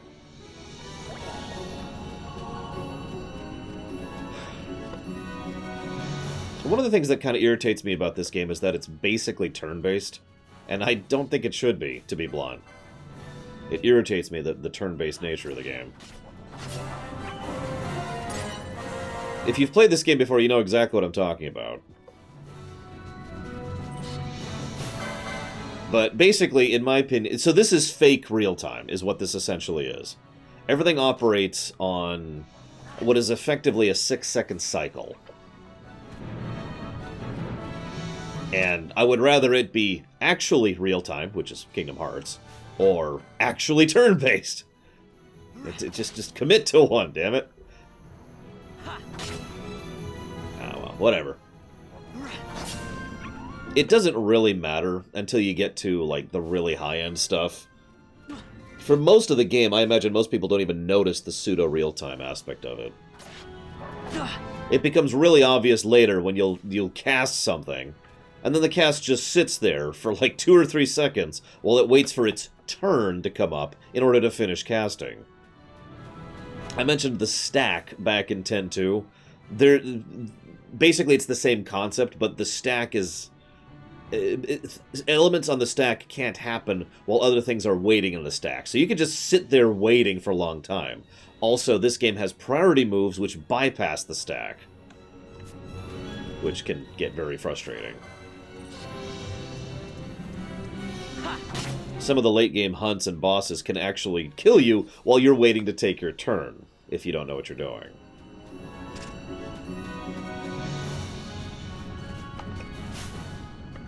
One second.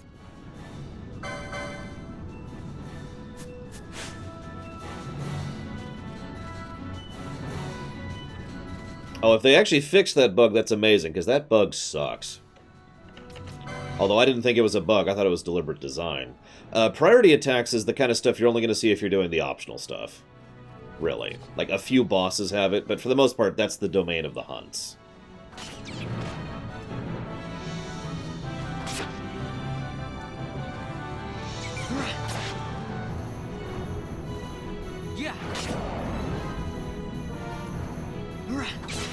Well, thank God they removed it, because I hated that in the PS2 version. Drove me batty.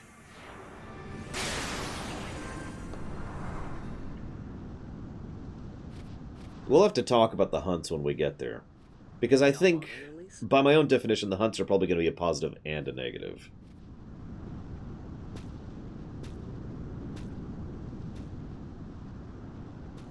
Never thought I'd see him growing out here. Ugh. This'll make a nice souvenir. Time to call it a day.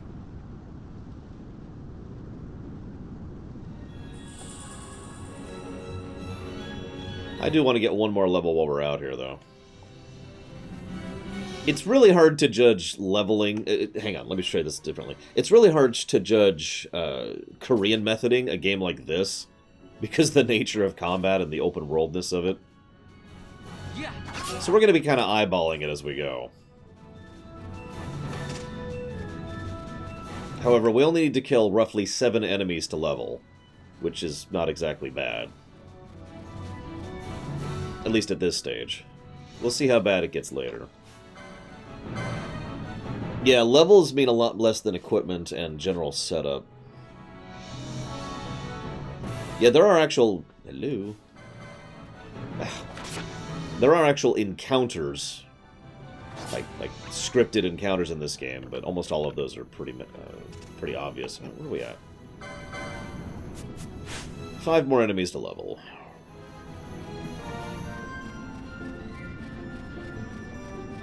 So is this button? Yeah, it's this button. I believe the grind of this game could get bad. Like I said, I haven't played this game without cheats in an extremely long time. Well, cheat, but, you know, whatever.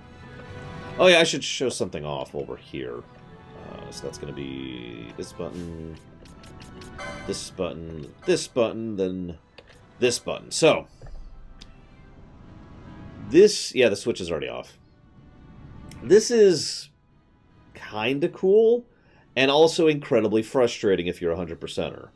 So, as you can see here, each entry here, this is for all the enemies in the game, and you'll notice there's a number by the wolf. I need to kill 5 more wolves to fill out that entry.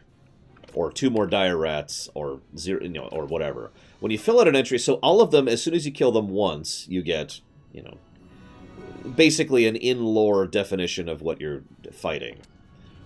When you fill out the second one, you get a random bestiary thing. Now, what I mean by that is some of these tell you where items are. Some of these tell you hints on how to use the bazaar. Some of them tell you little lore tidbits. Some of them tell you other gameplay things. There's all sorts of stuff that they do in the second thing. The thing that you fill out, the thing you have to kill to access. Most of it's worthwhile. The problem is some of these enemies are really a pain to fill out because they only spawn on like one map and they only spawn rarely and there's like one of them and then you have to leave and then you have to come back and kill and in some cases you're not even sure where they are. And I swear to God some of these are permanently missable. Like if you progress to a certain point of the game you can never actually fill out the thing. I don't know if that's actually true, but I swear that's true because it happens to me every frickin' time I try to fill it out. So it's neat, but also kind of irritating. Yeah, that's ignoring the fact that some areas actually have weather patterns. Which can cause issues. Oh shoot. I'm actually just going to run from that.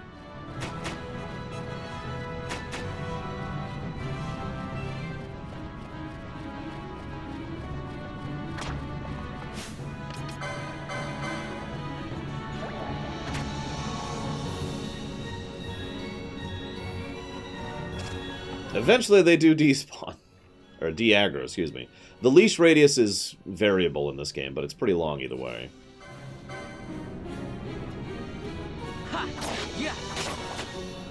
Oh yeah, so the multi-strike thing. It's possible with certain setups to have very high multi-strike. Even without cheating, you can get yourself to the point where you can hit like 8 or 9 times. Which can lead... So again, in the PS2 version, could lead to some strange stalling of the combat as you're like... 1, 2, 3, 4, 5, 6, 7... And all of this is happening in real time, but technically is still just your one action. I don't know how that's been changed in this version. I guess we'll find out. I have no idea, Disco Inferno. However, it is currently banned, so we're going to have to ban you now, Disco. Ban Hammer! There we go. Okay, we're good.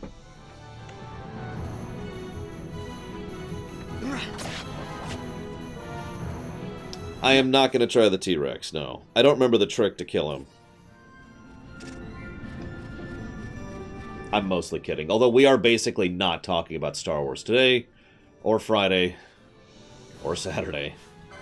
We'll be talking about it Sunday. Well, one of the reasons I went heavy into polearms in many of my playthroughs of this game is because polearms have a heavy multi-hit variable or factor, or whatever the hell it's actually called. I don't remember what it is. But basically, every weapon has a thing attached to it that determines how many multi-strike chance it has, and so polearms was really hard, or really high on that number. It's the only one I remember off the top of my head. Yeah, I've never warred against stairs myself, Disco, so I have no idea what that's all about.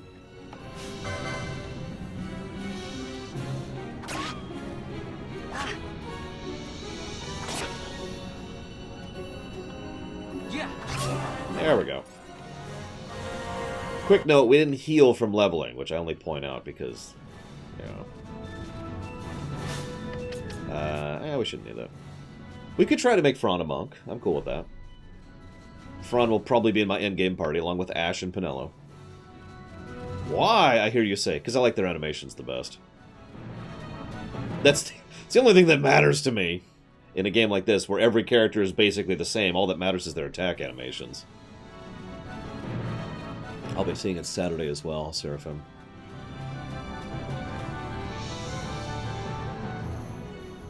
Yeah, your MP recharges very slowly when walking. We need to make that very clear there. So, I've heard some people argue that the intro basically just ended. Like, as soon as we finished that. Anyone want to make that argument? No judgment, just, you know, curious.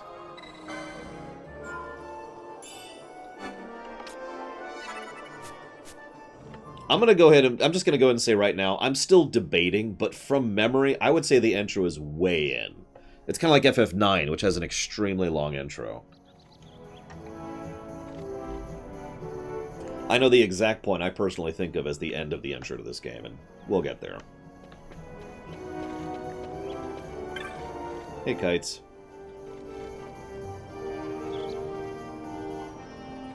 Stand back there!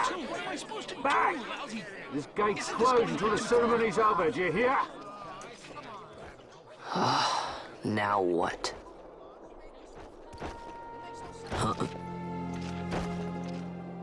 Open the gate! Alright, out the way! Wait a second. How come you let these chocobos through the gate and not us? What of it? This here's a pedigreed parader, boy. Cost tens of thousands of gil, this one did. A prettier price than 100 of you provincials would fetch. Keep your distance. We don't want the chocobo sticking a peasant. What'd you say? Step aside. Right then, move them in. Interesting little tidbit. They actually spend a decent amount of time trying to establish that the Imperials are the bad guys early on. I know that's a weird thing to comment on, but this has always been my take on it. I have a feeling that that's mostly because, A, we're seeing things through the lens of Vaughn, who obviously thinks of all Imperials as bad guys, and the fact that he is slowly proven wrong about that is one of his character arcs, and B, these are provincial Imperials. Later on, as we go throughout the course of this game, we will see more and more and more and more Imperials who are actually decent folk. It's just an interesting take on it. I do think, however, and this is just a personal preference, I do think they hit the they're the bad guys thing a little bit too much early on. Oh. Although, as Takoida points out, this is... how do I phrase this? This is not as bad can get. I know this is kind of a touchy subject, but these guys, for being an occupying force, are actually pretty lenient, is the word I want to use. Like, I mean, we've seen occupying forces, even if we just limit ourselves to fiction, that are a lot less pleasant than these guys are being. Yeah, I was going to say the Cardassians in Deep Space Nine is a perfect example of a much, much worse occupation than what we've got going on here. You know? Like, again, even if we just limit ourselves to fiction, this is pretty tender. But I do think that's... this may be just me giving them too much credit, but I do like the writing team here. I think that's deliberate. Because the Arcadians aren't cartoonishly evil. That's not the point. The Arcadians are not supposed to be... right? They're not Captain Planet villains. They're not the Galactic Empire in Rebels, to use another example. That does it. Oh, a fine chocobo you have there. Yes, cedar down stock, if I'm not mistaken. Change the soil, change the chocobo, am I right? Yes, different soil means different bouquet, too. Take a Dalmascan Barrow's wine, It may lack the flavor and depth of some of your Arcadian wines, but it has a certain strength of character. It's not bad, really, once you get used to it. Care for some, sirs? There's more than enough for all to cool their throats, of course. You let these carts through, the closest gate is ordered. Yeah, blatant bribe. But you see that last line? That kind of goes to what Taqueta was talking about.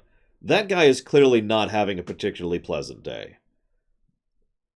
Like, he actually mentions that. They actually put that in the game. My mail is choked with this sand. Try to picture what wearing that armor like, in that heat, in that sand, and you're not from there, so you're not used to all the heat or the sand or anything, would feel like. Picture just being incredibly frustrated and irritable.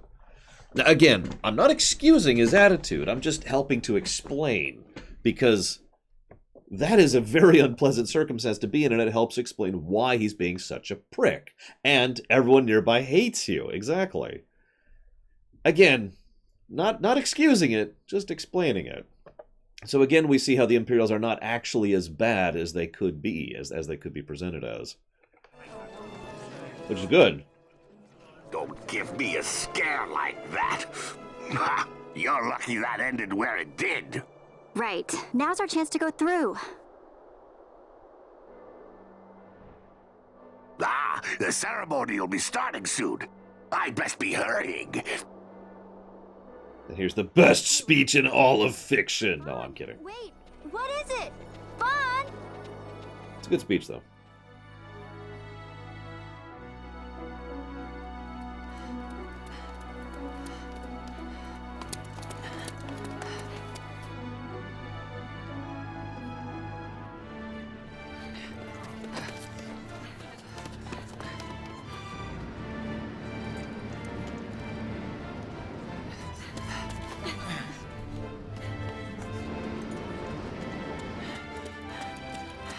Also, unlike FF10, it's pretty clear that the reason a lot of people wander around in fairly loose and light clothing is because they live in the middle of a frickin' desert. So, you know, just commenting on the clothing like I often do. I like Vane, but he looks stupid, in my opinion. He really does. We will have order. Hang on. Oh, I can't pause. Okay, whatever. Consul is Imperial Highness Lord Vane Solidor, Commandant of the Arcadian Empire's Western on... Your Excellency.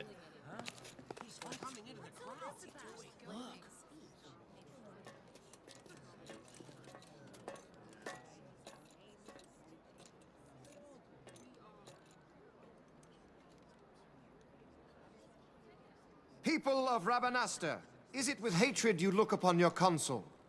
With hatred you look upon the Empire? Spit on your empire! Straight back to Arcadia! There was little point in asking. But know this, I harbor no idle hopes of frustrating that hatred. Nor shall I ask your fealty. That is the due of your fallen king, and rightly so. King Ramanas loved his people, strove to bring you peace. His was a rule worthy of your devotion. Even now, he remains among you, protecting you. His ardor for the peace and weal of Dalmasca falters not. I would ask only that you do your king honor. Together let us embrace the peace His Majesty would surely desire. 2 years now divide us from war's bitter end, yet still its shadow looms over all. Stifling the infant peace, a pall only you may cast off. Achieve but this one thing, and your hatred of me and of the Empire will grieve me not. I will stand fast. I will endure your hatred, suffer your slings and arrows. I will defend Dalmasca. Here I will pay my debt. I swear it now. Though King Ramanas and Lady Ash be gone, they stand ever at the side of their people. In honoring peace, you do honor to their memory and to Dalmasca. What I ask plain. My hopes now rest with you.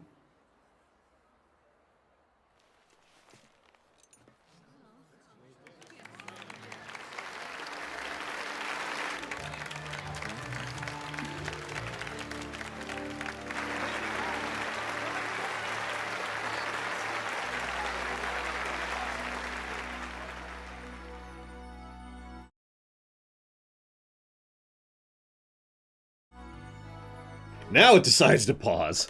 Hang on. So, okay. I gotta tell you guys a story. First time I ever watched that scene, I was actually sitting with a friend of mine. Middle of the night, because we went for a midnight opening. And so it was like 1, 2 in the morning, something like that. And we sat there watching that scene, and I remember just thinking, we looked at each other like, that was a really good speech! And it completely blew our minds. Now, what's funny is, obviously, I have admittedly overstated the power and impact of that speech in both my rumination and my previous stream of this game. But with the advantage of hindsight and thinking about it, I think part of the reason that worked so well for us is because it was so unusual, because it was a JRPG. Yeah, Tikot already knows where I'm going. For a JRPG, that kind of writing was, frankly, unusual. And I'm speaking as a fan of JRPGs. And it was like, whoa, that was actually really well done. That's weird. It is still a good speech. I stand by that statement firmly. I also, someone in chat mentioned that they like how Vaughn didn't buy into it. I think it's more like Vaughn is simply too biased against Imperial, that he just wouldn't buy into it. The problem is there should be more people like Vaughn who are simply not, going to buy into it no matter what the speech is. That was also the moment I knew I was going to like this game, by the way, right there. Just, it's like, huh. Okay, yeah, that's amazing.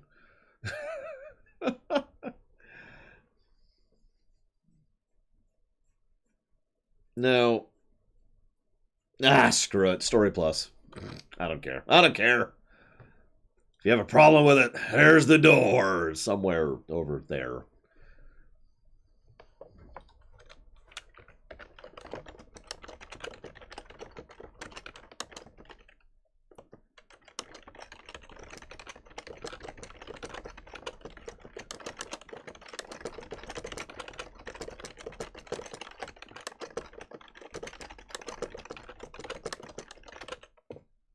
Plus for the speech, for a showcasing of Vayne. That is our first real showcasing of Vayne, if you caught that. And for showing the type of story and storytelling and writing that we're in for when it comes to this game.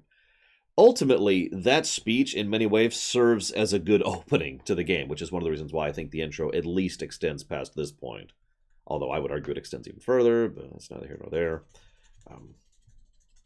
Now, the problem is, and this is the same problem Final Fantasy Tactics had, if you remember, the game is at its best when it's dealing with the political story. It falls apart pretty drastically when we go start fighting God with the power of friendship. And that's when we'll start getting into the negatives. I call FF10, FF10-2, and FF12 flawed masterpieces. And you're probably thinking, well, what's the flaws in 12? No, there's flaws in 12, trust me. We'll get there. The problem is most of the flaws in 12 are in the latter half of the game. The first half of the game is just gold, for the most part. Is Rabanasta to your liking, my lord? It is magnificent. Oh yeah, one last real quick thing here. The reason I say that's a good showcasing of Vayne is because what Vayne is very careful, very precise I would almost call him Vulcan in the way that he tends to approach his situations. Everything he has done so far in both scenes we've seen him in is very carefully crafted. It's been debated before that there's no real vein underneath the carefully crafted facade because he has spent so much of his life dealing with Arcadian politics, which, as we'll find out later, is cutthroat as hell, that he doesn't actually have a true self in the strictest sense of the word. Only whatever he is reconfiguring himself to in order to suit the moment.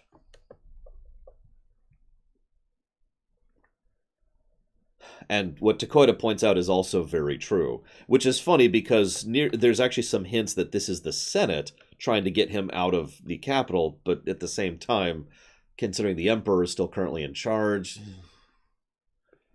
Anyways. Take this cathedral, for instance. Elegant, yet whimsical in its execution. A stunning example of Galtean architecture. I hope Lord Gramus might one day look upon it himself.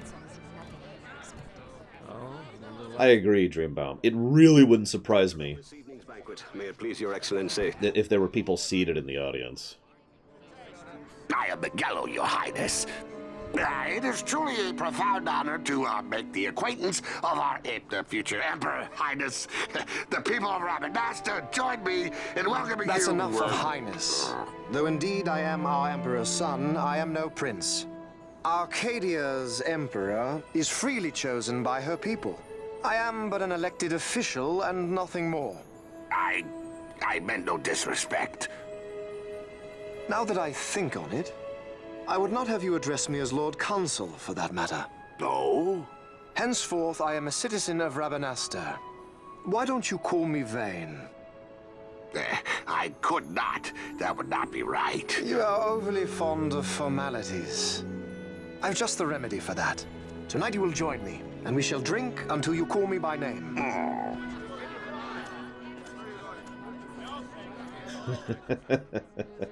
Vane in a nutshell, ladies and gentlemen. How can he stand about to him like that? Fawn, you just do not get it, do you? He's not doing it because he wants to. Lord Vane never did have You know what would happen if he didn't. I know, it's just... So, what would you do different? I don't know.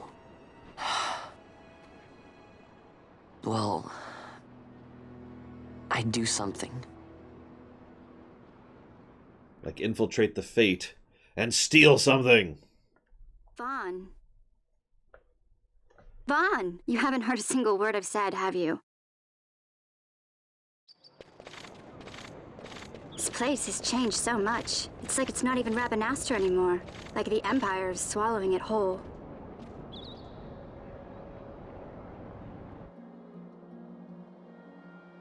Hey, Penelo, that Fate tonight. You think they'll let us in? Are you crazy? It's in the palace, and we don't have an invitation if you hadn't noticed. So, how are we getting in? As if I'd know. Why not ask Miguelo to get you in? Or go see old Dallin in Lowtown? Why the sudden interest, Vaughn? I told you, I'm going to take back what's ours. Give back to Dalmasca. Come on, what do you think? I think you're a moron. I find something, and it fetches a good price. How about I buy you all dinner? Oh, please. You know as well as I do the first thing you'd buy is an airship. All hail Vaughn, sky part of Dalmasca. It's got a nice ring to it. Stay out of trouble. He is a teenager, but that doesn't make it piss me off less. I don't know. Maybe. Vaughn is going to be a negative to story, probably. Time to pay old Dallin a visit. Probably. In answer to Taitu, technically yes, but functionally no. Yeah, Square keeps insisting that Ivalice is connected, but it isn't. Like, there's no connecting point other than they say it is. Make of that what you will.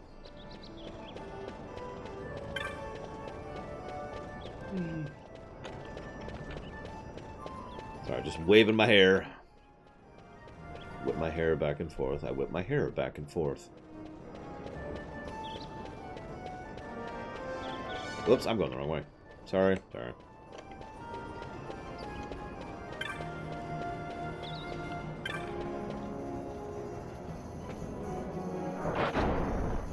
I do have to admit, Vaughn is one of those characters where it makes sense why he's written the way he was, but it goes back to a statement I've said many, many, many times. Deliberately irritating is still irritating, you know?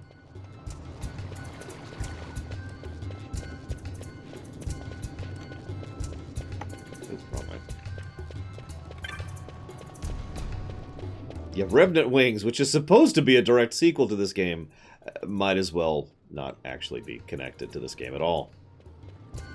That's ignoring the fact that it sucks, just regardless of quality.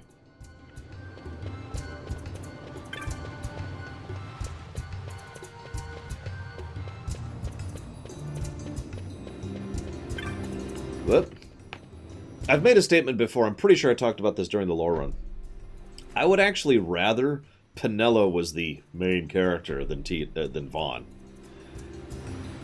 Ignoring the fact that Penelo doesn't bother me as much, I think she serves as a better example of the ground view perspective, rather than Vaughn. Vaughn just feels like a JRPG main character which was thrust into a story that really isn't much of a JRPG. Ah, if it isn't Von Ratsbane! In fact, if I could just put this into simplistic terminology, I feel like he doesn't fit in the game at all. Like if you literally picked him out of FF10 and put him into 12, that's what it feels like happened. Or to put this in different terminology, it feels like if you took him and shoved him into FF10, he'd fit in perfectly. Come for a tip on how to secure something bigger and in armor by the East Gate? What? You already heard about that? Wise I may not be, but well informed I am. They'll get what's coming to them someday, believe me. But that's not why I'm here. Do tell. I want to know how to sneak into the palace. They've got to have some great stuff in there. Thought I'd partake. Not one to mince words, are you, boy? The Empire protects all that's hers, and that means the palace and all the treasures inside. That's why I'm gonna do it. To take back what's ours.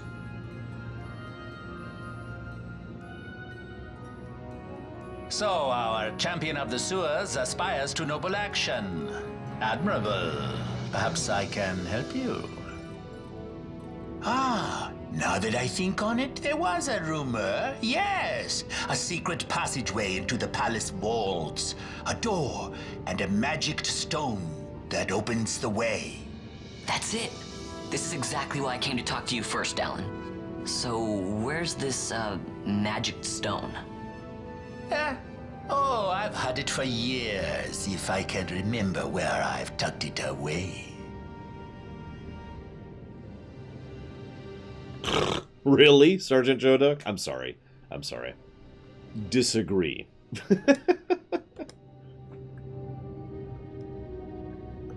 So now we have to go get to Sunstone, Giza Plains, yada yada yada. This is probably another point at which after we get the Sunstone, to be more accurate, is another point I've heard people argue is the end of the intro. I would still argue it's even further than this. You guys have probably already guessed where I think the end of the intro is.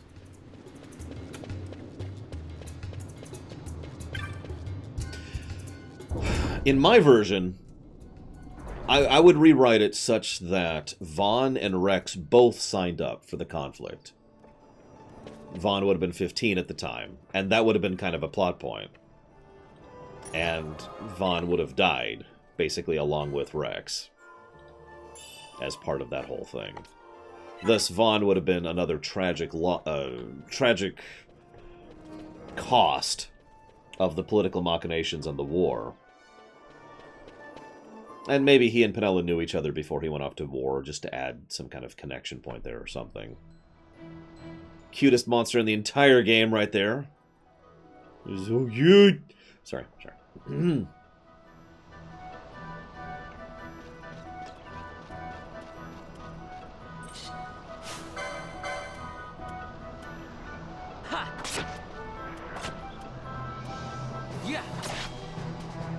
Yeah, I do like the intros to each of the zones. First time you go into any zone, a little intro plays. Which means you can see some out of order, depending how you... He's so cute! Look at him, he's so cute! Aww. Why is that not a plushie? Look at it.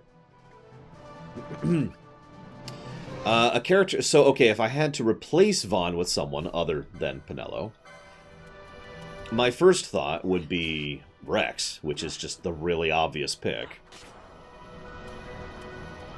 Yeah. If that doesn't work for you, Larsa. I know Larsa wouldn't really fit at this point in the story, but Larsa actually does spend a decent amount of time in the party and could easily fit in the same general slot. Yahoo girl, where are you?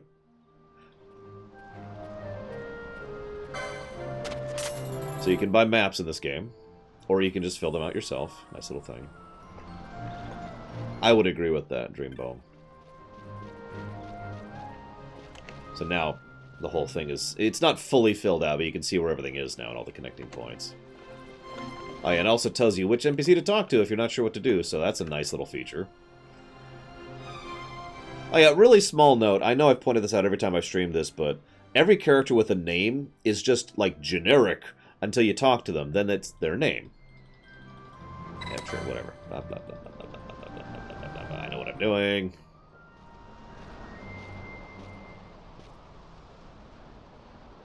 Pinello? What are you doing here? I could ask you the same, though the answer's pretty clear. No good. What? I'm being good. Is that right? So, then you wouldn't mind if I, say, tagged along, would you? Huh? Oh, don't worry. Miguelo's busy with preparations for the fete up at the palace. Why, I'm free for the whole day. Well, let's get going. So, this is going to sound like a strange statement, but I think if I was to ever remake 12, I would make it a little more 9.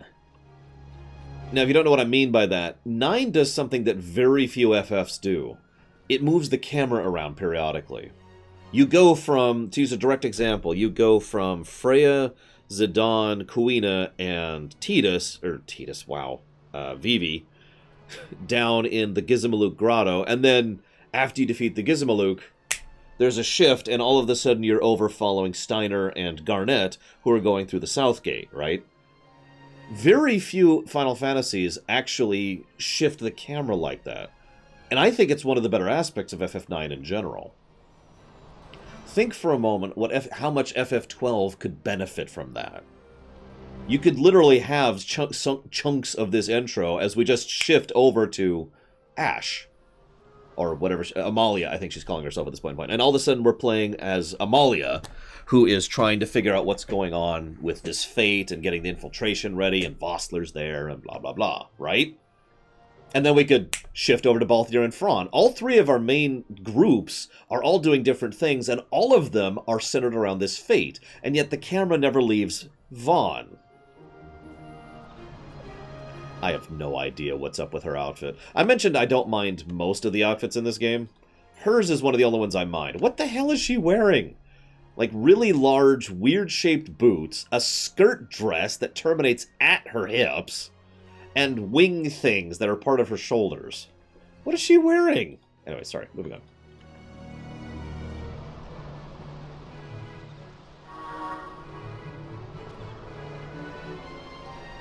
So, this is kind of our first... Oh, I didn't respond to you, did I, Plaid? Yeah, Gizmaluke, sorry.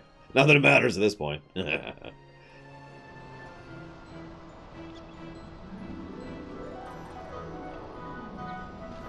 So, we have Gambits, kind of, but we don't actually have Gambits proper yet. As you can see, the Gambit thing hasn't been added yet. So we just kind of gotten the beginnings of what Gambits are. Very beginnings. I have argued multiple times that the main character of FF12 is equally Ash, Bosch, and Balthier. And I stand by that to this day. Let's check something really quick.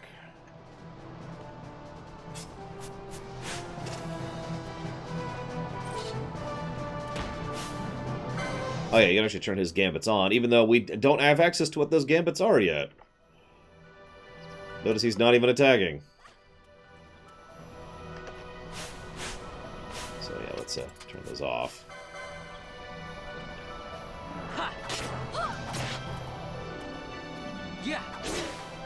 I'm sorry, Myron. Did you ever beat 10-2? So these don't give much experience, probably because we have Penelo with us now. I mean, I like Mega Man looks as much as anybody, and probably a lot more than most people, but I do not like her outfit all that much.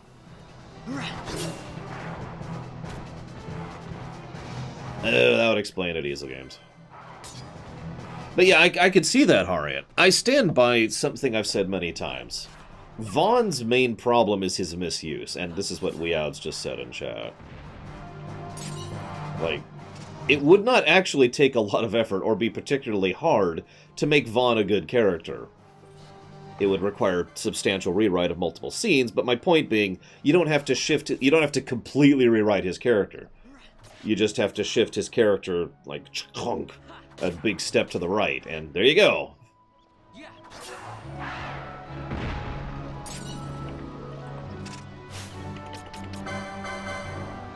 This is actually more intuitive than I thought it would be with mouse and keyboard. So, because what I was doing was I was erroneously trying to use the keyboard as, you know, all the buttons. Instead, I'm just using this. This is actually mouse clicks to pull up that stuff, and it works a lot better than I thought it would. Go figure.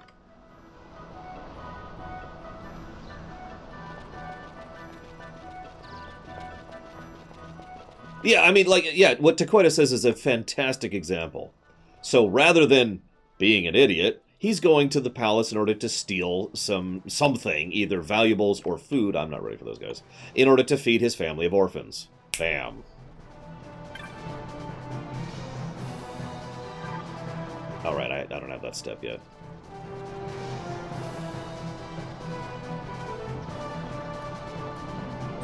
Hello, Final Cloud. And now it's time to kill Final Cloud for daring to say that I'm a greedy, horribly evil person. I'm just messing. What's up, dude? Oh yeah, so I guess we haven't really talked about a lot of things, and I want to save a lot of my combat thoughts until we get gambits, because in my opinion, the game, you're not even playing the game until you unlock gambits, just to be completely blunt about it. Now, that being said, gambits are optional, and you can turn them off. I don't know anyone personally who doesn't use gambits. Anyone in chat? Anyone want to jump up and say, I don't use gambits? Like, anyone want to say that? Oh. So I should mention that I have programmed myself to never loot chests in this game until I get the Zodiac Spear. So I don't even think about looting chests.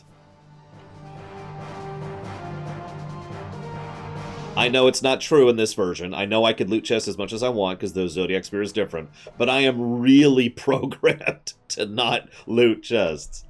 CRM, Seraphim. Enjoy the lurking.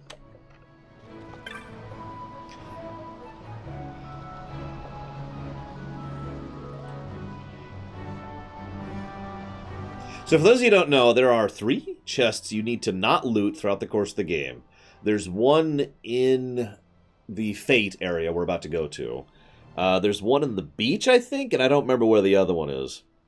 And if you loot those chests, the Zodiac Spear despawns, and it's the best spear in the entire game, arguably the best weapon in the entire game. Although that's a matter of build and opinion. And so if you want to get the spear, you have to not loot those chests. So the way I dealt with it was, I just never looted chests until I got the Zodiac Spear. Chests kind of suck in this game anyways, because chests can have a random amount of money in them in this game. Which is a really weird system.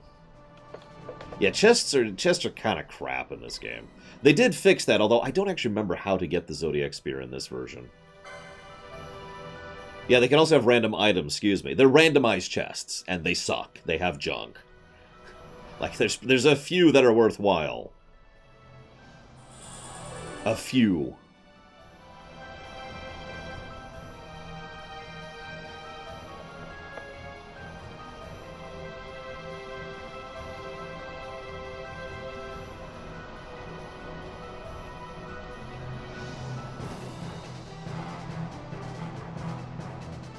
Okay, so you're probably wondering what the hell we're doing since I'm not reading any of this out loud. We have our first little side quest kind of thing here, even though this is actually mandatory. What we have to do is, we're here looking for a sunstone in order to activate this stone that old Dallin has in order to be able to access a secret passageway into the Fate area, the palace.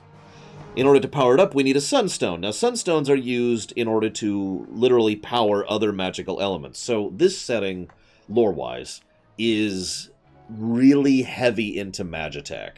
Like, really, really heavily. If you've been paying any kind of attention, you might have already noticed that literally instead of lamps, they have fire magicite, which is just attached to the side of the building, and it generates the light and the heat. It's stuff like that, right? So the setting leans really hard on Magitech, and thus just about everything is powered by magic. I admit I borrowed from this idea excessively when it came to my own setting. So what we're doing is these suckers, these things right here, these actually absorb sunlight and convert it into magical energy, which we can then drain into this stone, and that'll give us a sunstone. As we'll find out later, this little village here, which is a mobile village, I'm trying to think, there's a term for that. Yeah, magicite is finite though renewable. That's actually very important to keep in mind as well. If you leave magicite alone, it will grow, but you can also overmine it, which will prevent it from growing. So it's a really fascinating thing. But anyways, nomadic is the word. Thank you. This is a nomadic village, and they're here because during this point in the year, they can come here and harvest sunstone, which they do to sell. Then they leave and go back up to the mountains where they do hunting and whatnot in preparation for the next season and blah, blah, blah, blah, blah. And we'll actually literally see that because this is one of those zones that we referenced earlier when it has a variable weather pattern. Yeah.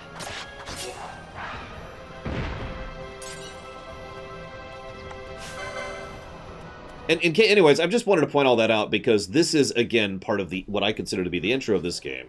And when it comes to judging this intro, think about how much world building has been just dumped on us in this early part of the game. In what I would argue to be a good manner. Not that I want to bash Metal Gear Solid 4 right now, but Metal Gear Solid 4 has a lot of front-loaded world building as well, but it's mostly just people talking to each other for 40 minutes. Yep, yep, yep.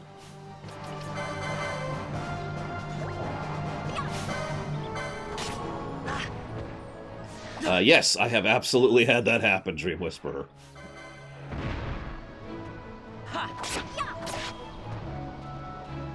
Yeah.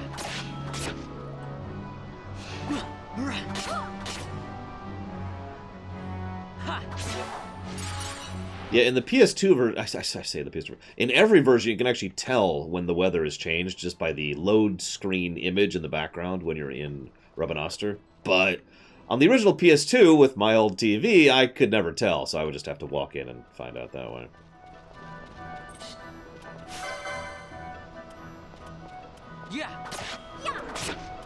Yeah, I still have to talk about the Bazaar, I have to talk about the license grid. There's a lot of gameplay stuff we haven't really covered yet, and that's because I'm kind of waiting until we're done with the intro.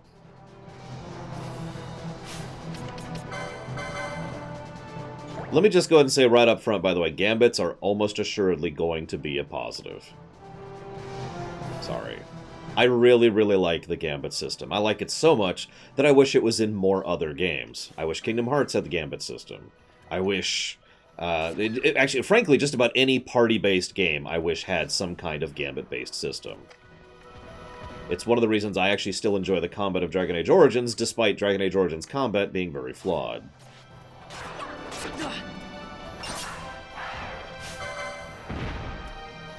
The only real downside with the Gambits is that there are quite a few of them that are completely unnecessary.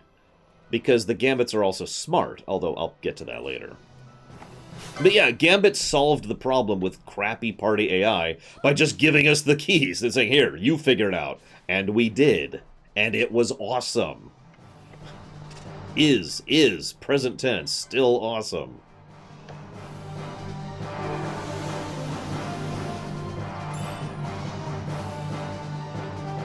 Yeah, they're excessive because they're actually well programmed. Go figure. Yeah, we could probably take that guy. Like, there are many RPGs we've reviewed on this very show where I keep saying, God, I wish they had Gambits in this game.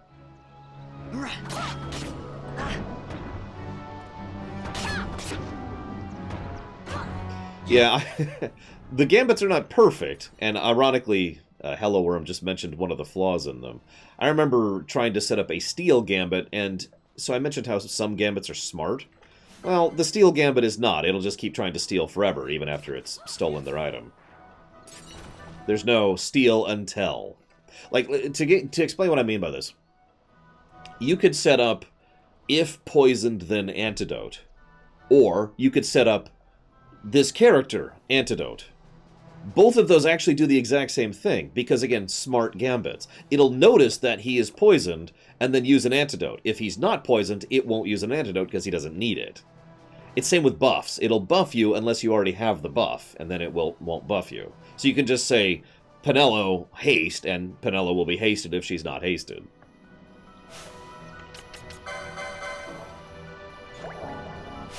There is a degree of design that still goes into setting up your gambits, though, which is one of the things I like about it. Me too, Wanta. Steal above 90%.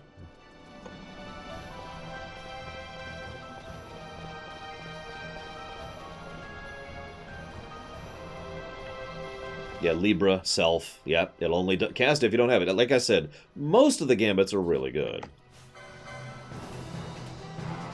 Yeah. Oh, that sounds terrible, Final Cloud. All of those do. Yeah, fully buffing, which is basically mandatory for the endgame stuff, that is to say the endgame optional stuff, does get a little time-consuming because you need to have Bubble, and you need to have Haste, and you need to have Protect, and you might need Shell. And Bravery, and or Wisdom, or Faith. And I think that's it. Oh, Libra, which is pretty useful too, especially given how much traps show up later on. So you need Libra, Haste, Protect, Shell, Faith, Bravery, Bubble. It's Asheron's Call all over again. Buff, buff, buff, buff, buff, buff, buff. Oh yeah, Float, which is another option. I usually do Float because Float's an auto AoE.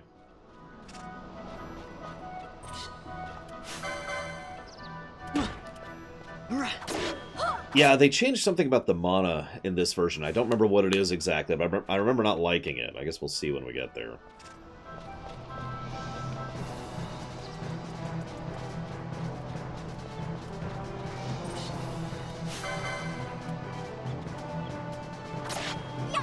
I don't remember exactly.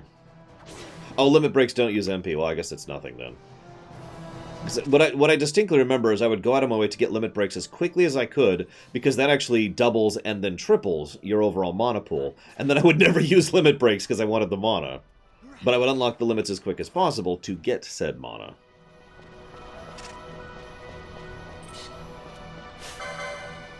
Because mana is so much more useful than limits in this game. Unless you're trying to break the game, which you obviously could. Yes, summons. We're going to have to poke at summons a little bit.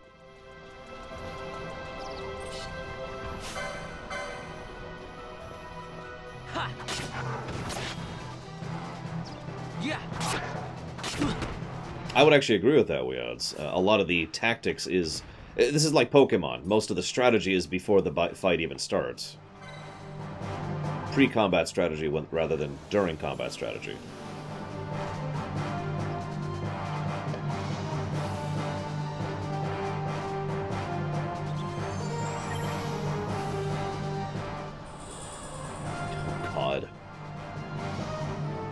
I don't even remember how I got Zodiac the first time through. Hi, Farabi.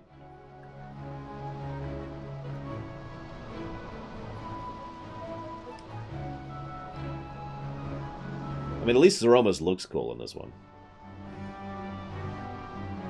Oh yeah, that crystal is almost guaranteed gonna get a negative to gameplay, by the way. Like 90% certainty the crystal dungeon's gonna get a negative to gameplay. A lot of the end of this game is going to get some negatives. I'm just going to warn you up front, okay? So if you think I'm being too positive, just wait until we get to Giravegan.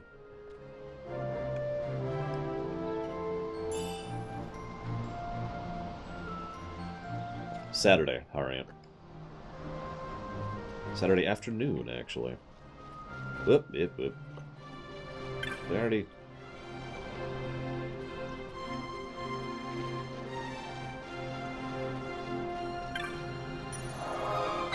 We're not doing everything, Final Cloud, but I do anticipate this will be our longest review of this series.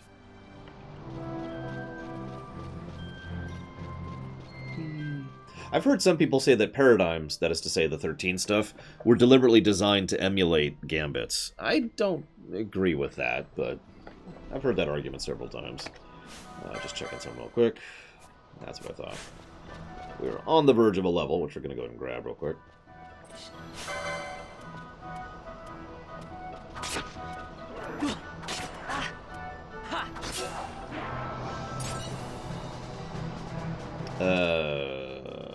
Pretty sure I did, Easel. Like, you get teleported back to him. Yeah, exactly, Wilking. And he, like, stretches his ankle, and it's fine. Yeah, we talked to him.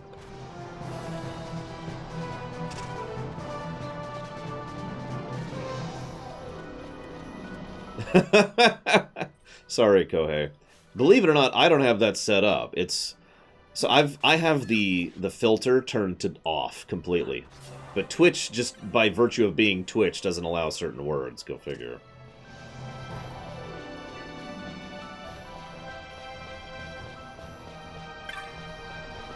Yeah, we're good.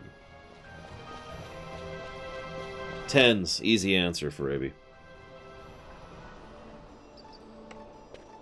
So I should explain what I was talking about earlier real quick. You can see the Giza Plains there. And it looks different if it's raining.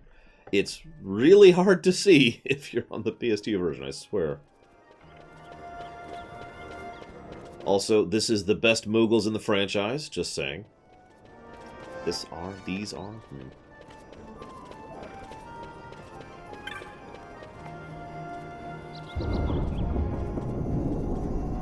That could be Easel. Death to CRT monitors. Or TVs or whatever. Hey, Vaughn. Hmm? It's been a long time since we did anything together. None. Too long. Pavaniac. I had a really good time. Well, I should probably be getting back to the store. Actually, I was kind of supposed to be watching the place for Miguelo. And Vaughn, try to stay out of trouble. For me. I don't know what I'd do if you weren't here. If something happened to you. I'm not going anywhere, okay? That's what I wanted to hear. See you later. I'm just going to the dungeons.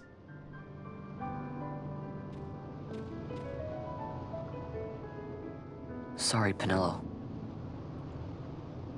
Also, supposedly Penelo gets her own theme song because the composer liked her. Like, she was an interesting character. To him.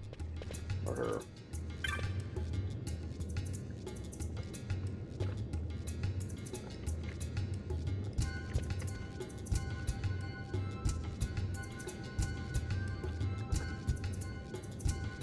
Now you'll be wanting to know how to sneak into the palace, eh? First you go to Storehouse 5. You know the one. 2 doors she has. Now the right takes Ban Ratsbane to his territorial hunting grounds in the sewer bottom. But that's not the way you'll go. No, you'll take the left door, down into the Garum Scythe waterway. The waterway leads to a stair. The stair to the palace cellars. That's your way in. But don't go counting your gil just yet, my boy. Getting into the palace was the easy part. The way into the treasury is carefully hidden. That's where this crescent stone comes in. The magics it bears can open the hidden door to the treasury, you see. Listen, Vaughn, for the words I shall speak are most important, and not to be forgotten. Do you understand? The signet yearns for sunstone strength to light the clouded way. Once in the palace, you'll find the signet tile, very important. Give to it the sun's power, and it will light your path. Very well. Oh, a warning. Be aware that if you're caught, you'll spend the rest of your short life rotting in the Nalbina dungeons. So, look sharp, my boy. And don't go running off before you're ready. Plans freshly hatched have a habit of tumbling from the nest straight into the hunter's stew pot.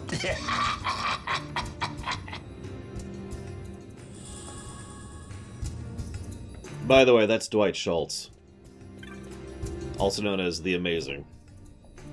I pointed him out in 10 as well. So then the camera jumps away for like a second here. Squads 3 through 6 are in place. They stand ready. So far, the Imperials haven't noticed a thing. I should clarify something. I mentioned earlier that I wanted the camera to bounce around.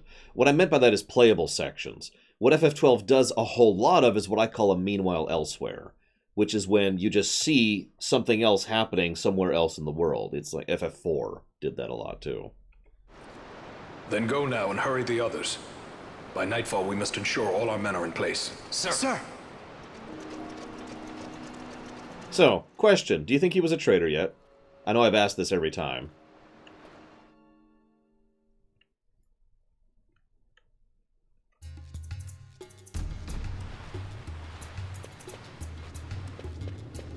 No, that's Amalia. What are you talking about, Easel?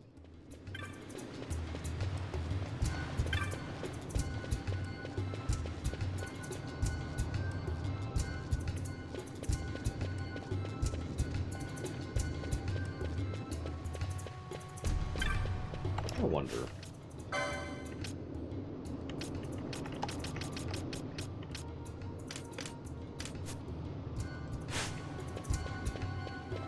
Yeah, sorry, that's lightning. Oh god, there's that transition. Oh god, that sounds terrible. Ah!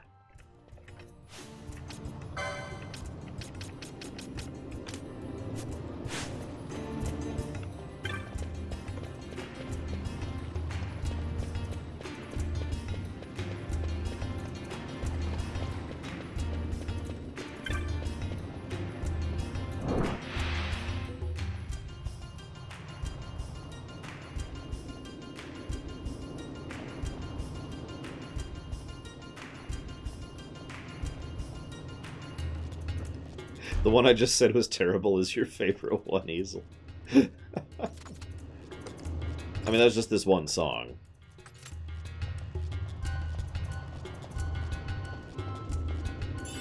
I have some free potions and eye drops. Thanks. Here, hang on. Whoops, wrong button. That button.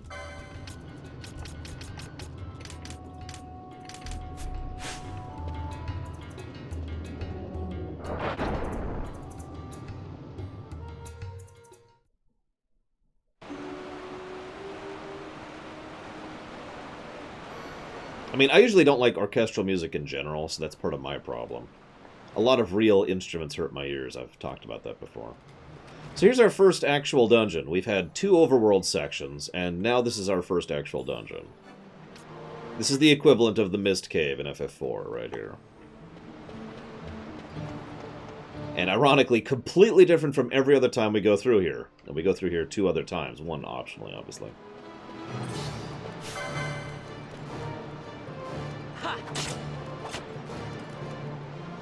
Yeah.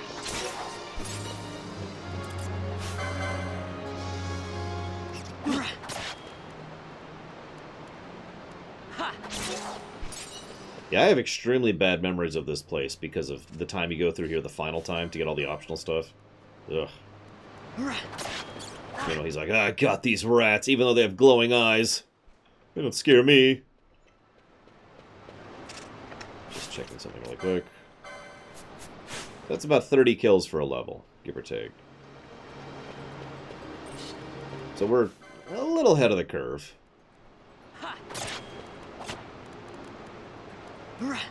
Yeah, think about the jaw strength of a rat, and then think about a rat that big. Ugh. Least favorite dungeon in this game? Other than the crystal, which is the obvious answer. Let's see.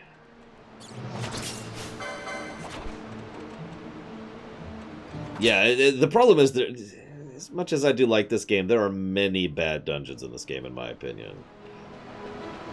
I have to admit, my knee-jerk reaction was the lighthouse.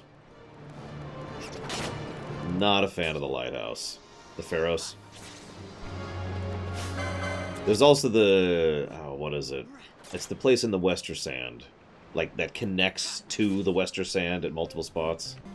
It's like Colgrim. If you put Colgrim in the Wester Sand, you could get out of Colgrim at any point in the Wester Sand.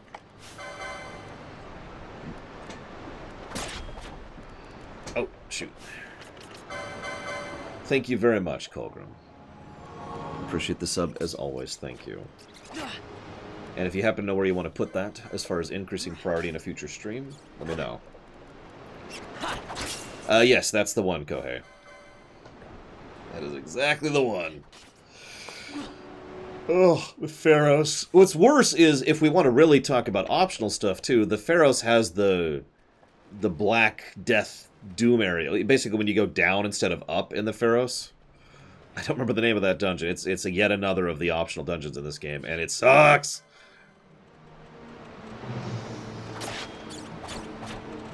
God, what is the name of that place? They name it something else.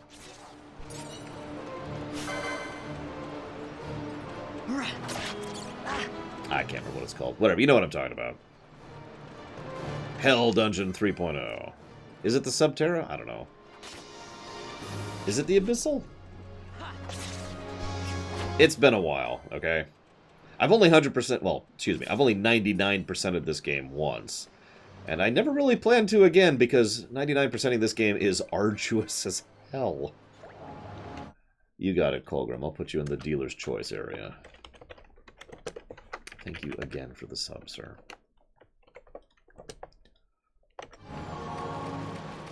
How do I feel about the gameplay? It's good. I like it. Although gameplay is a big category. So, dungeon design? No. Very bad level design in this one, in my opinion. Like, I would actually have a much harder time coming up with a good level in this game. Like, help me out, guys. What's a good dungeon in this game? Yeah. I'll give you the overworld areas. I actually will give you that, because most of the overworld areas are good stuff, as I've already shown. But that kind of bypasses the actual question I was asking. Like, look at this. Is this a PSP game or what? The Still Shrine of Miriam? I'll have to see what I think of that on replay. The electrical spiders, that would be the Barheim Passage. Yeah.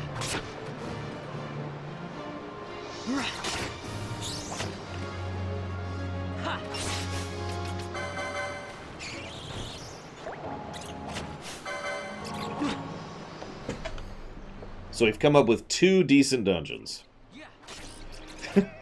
Decent. I'll probably rate as I go, Easel, because this is a review. That's kind of the point. But yeah, to clarify, I do actually like the combat. I'm one of those weird people who actually enjoys the combat of this game. Not so much the level design. Most of the level design is, at best, boring. Like, look at this. Big, open passageways, not a lot going on, big staircases, smattering of enemies. Not a lot going on. Now, you might think, well, this is one of the first dungeons of the game, and you'd be right, and, you know, maybe I'm being a bit too harsh, but it's worth noting that this is basically every dungeon in the game is like this. Big, empty corridors with no real detail. And this goes back to what Takoida was mentioning earlier. The doodad design in the dungeons is awful, which is weird because the doodad design in the towns is amazing.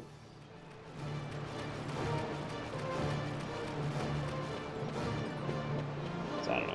Whatever.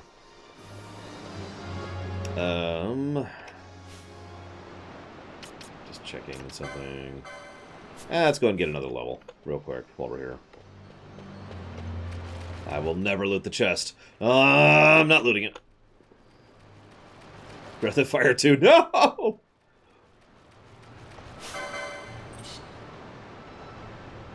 Yeah. No, this is just Final Fantasy Starscream.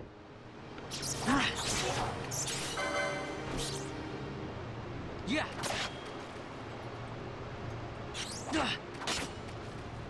FF6, I would actually argue, has legitimately good dungeon design. And not just because it's FF6. There we go. Other than that, 5 has decent dungeon design. Good variety. Good overall choice of enemies and enemy mechanics. And bosses, which is built into that.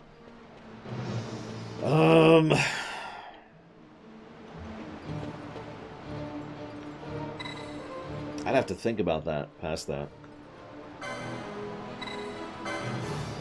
So, point of no return.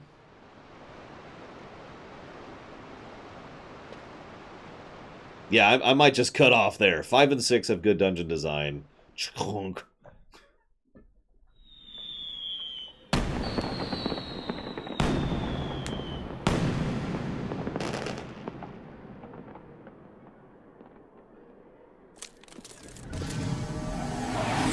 Don't mind us. They're stealthing.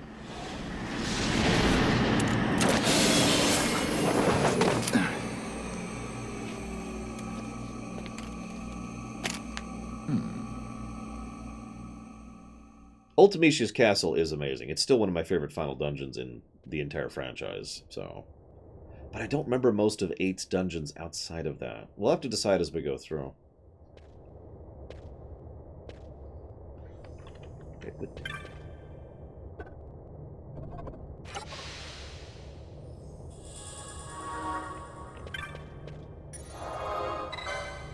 You will not be able to leave this area easily. Are you sure you wish to save? I like that that's there.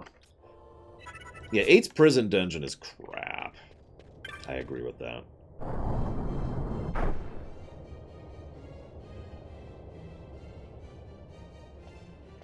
But 8 has a good variety to its dungeon design, too, by memory. Like, they tried several things with 8.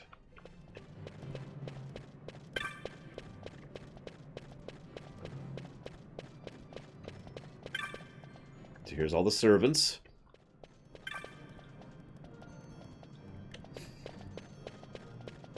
And I want to talk to one of these guys. Oh!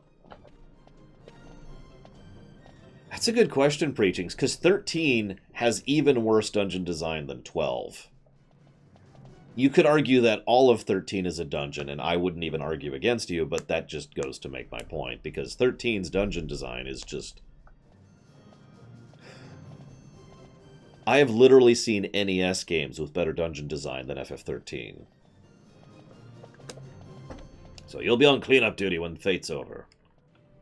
No one goes up until we give the order. Step out of line, you'll be punished.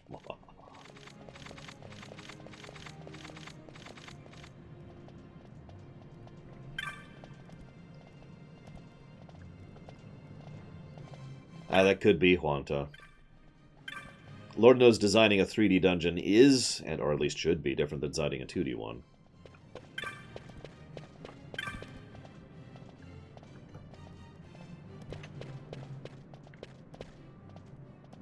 '15's dungeons? God, I barely remember them.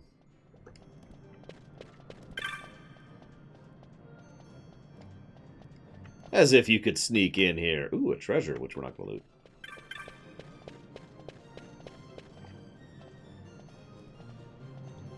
Yeah, no kidding, Dakota.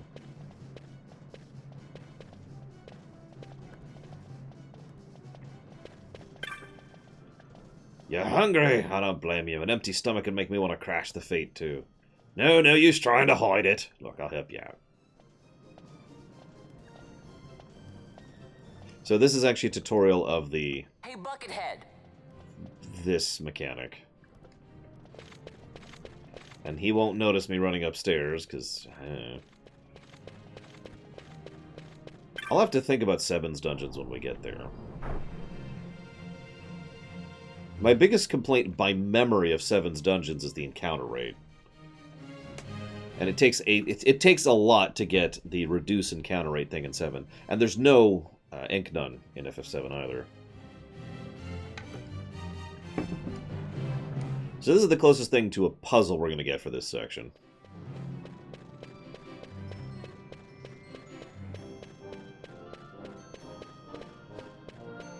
Once again, not exactly good doodad layout. I mean, it's a corridor.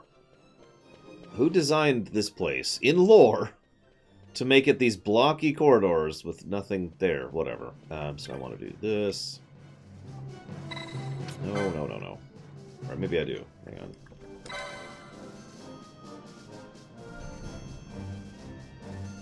I sure hope so, Starscream. Either that or it'll have, like, the FF12 thing. Hey, Buckethead!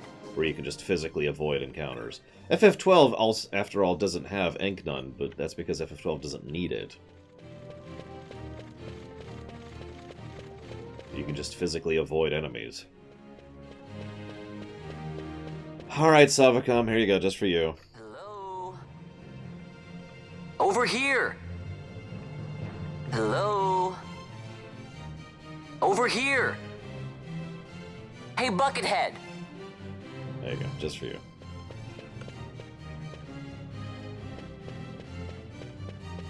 Yeah, I actually don't know the button combination in this one.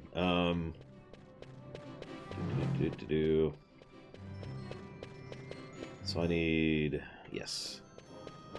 Hello?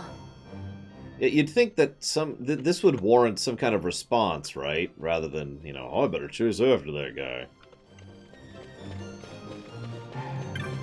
Whatever.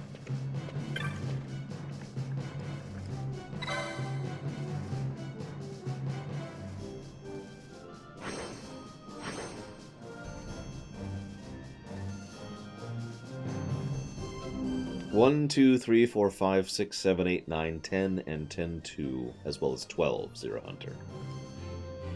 Those are the ones that were paid for. Over here!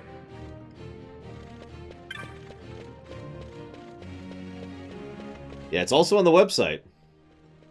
You guys probably make fun of me for how often I plug the website, but I do it for a friggin' reason.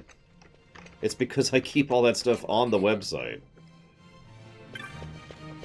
I know it's hard to type in lorerunner.com. Imagine if I'd used arshadegaia.com. God. Just go to the website. A-R-K... No. A-R-S-H-A-N-G-E-E-R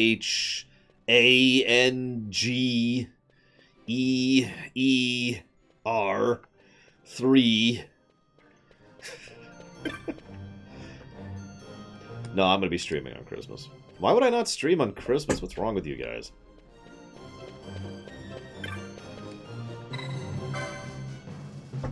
Or Shingeia.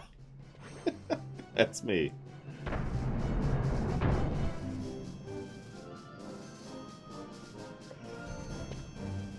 But yeah, no, I don't plan to take Christmas off. My actual Christmas thing will be the first week of January. That's Saturday, I think. I don't even have an exact time or date yet. I agree, Bullwolf. Arshingissa is not hard to spell. 12? Oh, absolutely. 12's a good game. I don't think it's underrated. I heard Pro Jared say something recently, and it stuck with me.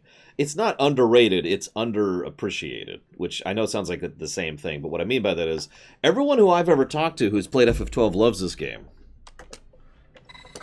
So, it's not really underrated, because everyone loves it. No, what matters is how many people actually played it. Who's E and B, Kohei?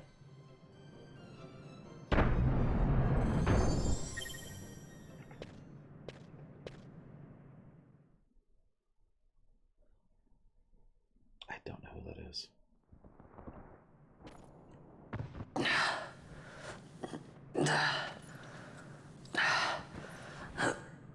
Those literally look like gold bars. Why is he not just grabbing a bar of gold?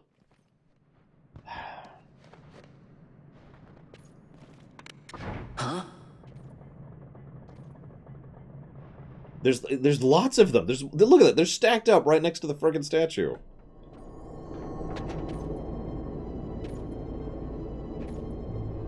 I mean, Vaughn does suck, and he will almost assuredly be a negative at some point. Quite a performance. Who are you? I'm the leading man. The leading man. Who else? This is actually how I became aware of Gideon Emery. I'm pretty sure he's done stuff before this, but this is my first real exposure to him. Which is funny, because I like him in basically everything I've ever seen him in, or I guess heard him in ever since. Fran, the Magicite. Now then, I'll take that. No, you won't. I found it. It's mine. And then when I take it from you, it'll be mine. Totally not Han and Chewbacca, by the way.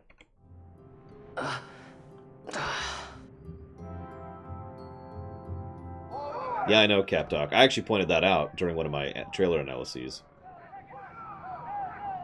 Exit stage right. The gods do not smile on us. I like it better that way. No, I haven't, Starscream. I mean, she's already wearing something... how do I say this as nicely as possible? Terrible. She's wearing a terrible outfit as is.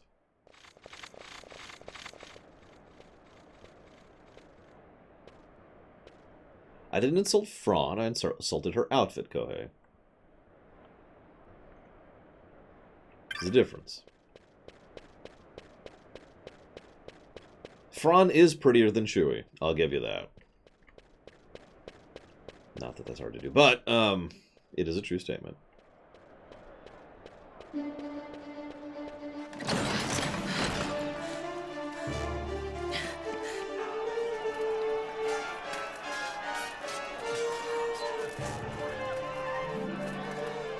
Hey look, a rebel attack the Imperials are completely ready for. What's going on? And there's an Ifrit right there.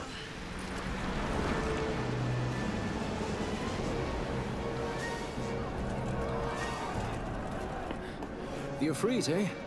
That's quite an entrance. Impeccable timing. If I didn't know better, I'd say they were waiting all along. So, I tend to think that Vossler was already a traitor at this point. But even if he wasn't a traitor, it kind of changes these events, because either Vane planned for this, or he and Vossler are both in on this. Take your pick. I like that too, Blue Wolf Alex. Damn! All this way! Fran, let's move! Imagine if Star Wars were well written.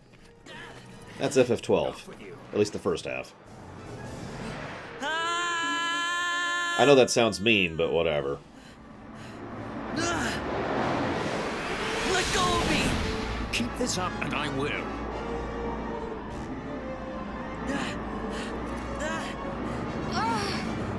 Oh, absolutely, Dreambow.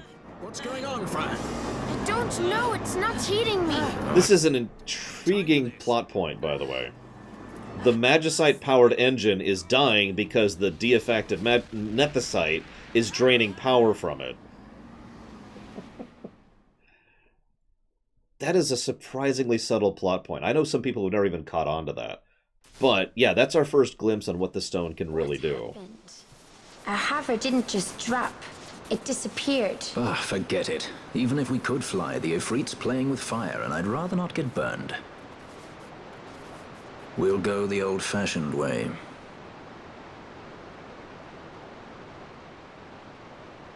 Not many Viera where you come from, thief? It's Vaughn. Sorry. Well, Fran is special in that she deigned to partner with a Hume. Oh? Like a sky pirate that chooses to steal through the sewers. Pirates? You're sky pirates? So you have an airship? It's Balthier. Listen, thief, Vaughn, if you ever want to see your home again, you'll do exactly as I say. Myself, Fran, and you, we're working together now. Understood? Don't even think you're getting this. The thought never crossed my mind.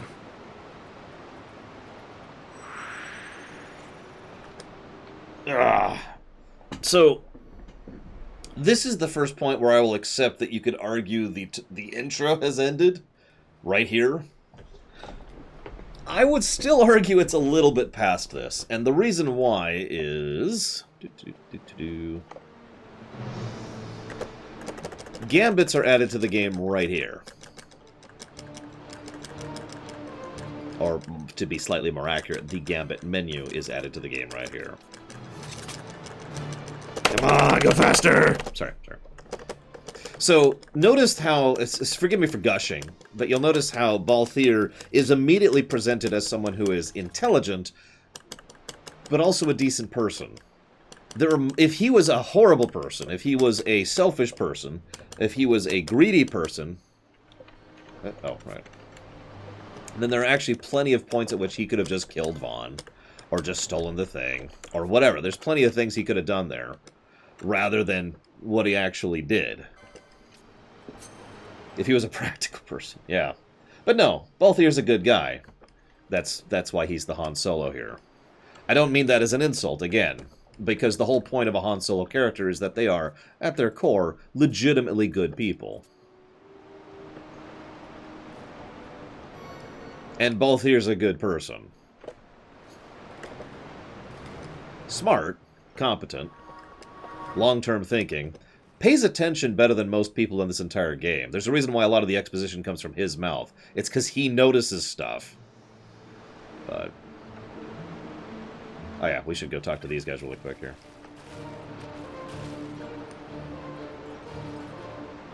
Insurgents. Most like they thought to take advantage of a lax watch at the palace while the fate's on, to feed the good consul a length of steel for his supper. I should think Vane used to such hospitality. Clever. He used himself as the bait to draw them near, and then sent in the air brigade. A fine, bloody banquet. I dare say I've soiled my cuffs. If a dungeon's waiting for us at the end of the night, it had best have a change of wardrobe. So, we also get another additional insight into that. Alright, so let's do this really quick here. So we're going to do nearest visible, and...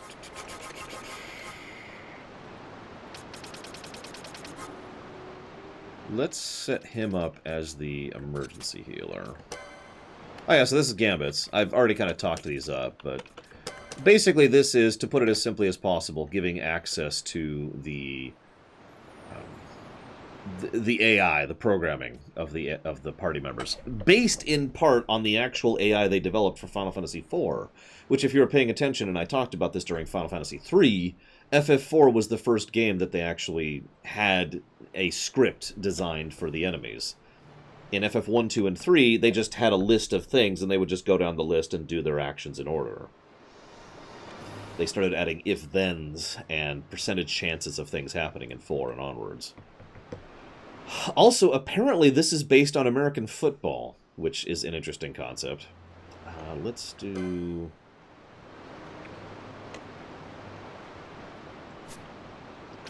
I would say this game, but they're both so equal that that's debatable, Starscream. I probably would just lean towards this game because this game has more options in general. More stuff to do, you know. Let's do... do I want to do that?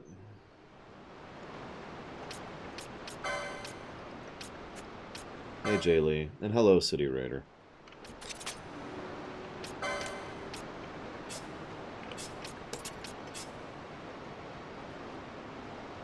Yeah, I do want to do that. So let's do it there. Let's switch this. No.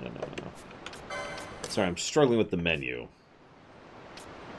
How weird this is. We'll leave it at that for now. I want you to do that, and then you be our main healer.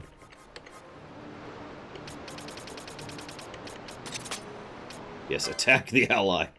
If you see Vaughn, kill him! Actually, can I do that?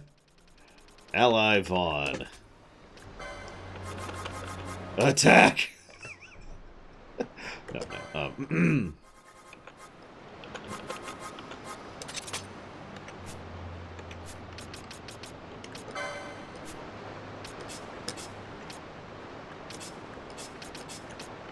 There we go. Now we're playing the right character. Should go save, though.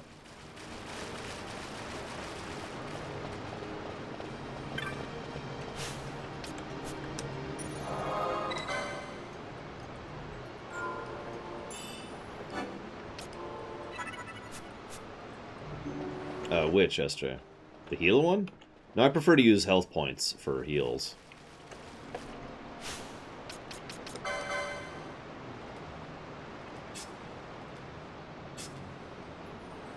Although, oh, that, yeah, sorry. You're right, I still have it set to Vaughn. Heal Vaughn! No matter what. Must heal Vaughn. But yeah, no, this is based on American football. And you're probably thinking, how the hell is this based on American football? It's like this. In American football, they give them basically a program, and they say, all right, if then. And that's how they set up their plays. If this happens there, go there. If this happens there, go there, etc., etc. So it effectively, in actual modern NFL stuff, they do literally have a gambit list for them.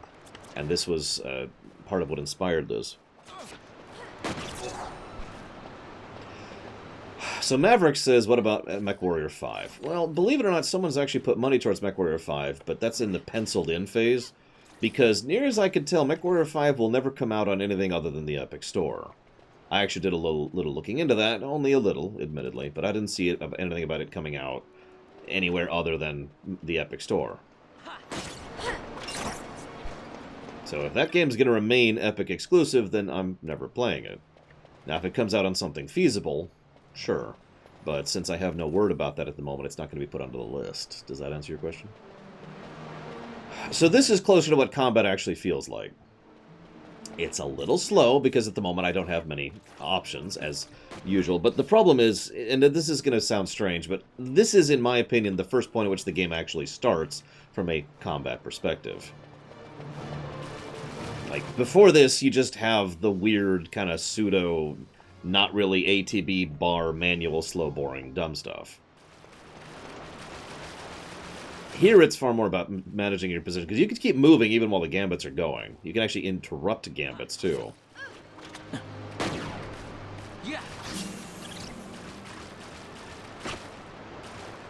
I suppose I could hit this button, for example, because it does speed things up.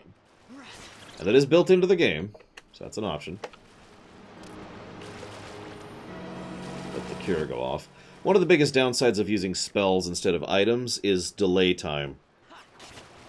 Spells take charge, and then cast, and then animation.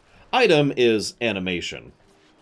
So that's one of the reasons why, for example, later on in the game, a lot of status effects, like the really bad status effects, I will set to items rather than Esuna, for example. Because I need to get rid of stop, or petrify, or whatever. Much quicker than that, you know? It's also worth noting that this game does something that Breath of Fire 2 did, I think. I'm trying to think of another one. Because there's Cure, and then there's Cura, and then there's Curaga, and then there's Curaja. But those aren't straight upgrades. Cure is single target, Cura is AoE. Curaga is single target, Curaja is AoE.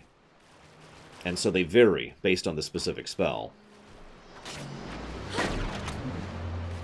Now that's not across the board, but that's the most obvious example is Cura and Cure. I'm looting.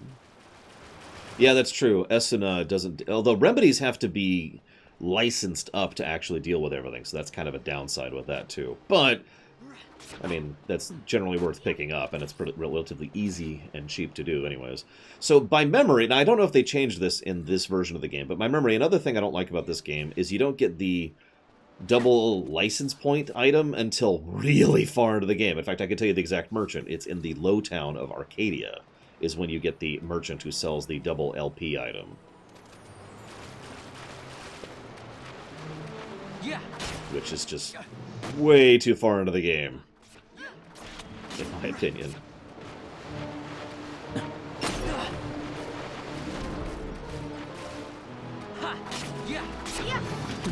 Well, I don't know. I've never played this version without cheats, so we'll kind of be finding how that feels this time around, Kohei. But in the original, when you had access to the whole grid, yeah, no, it was super necessary. Filling out the grid just takes forever in the original version. But apparently there's one in the Sand Sea, so I'll have to pay attention for that. Of course I did, Harriet. I suppose I should set up our jobs. So he's an archer. I already decided that.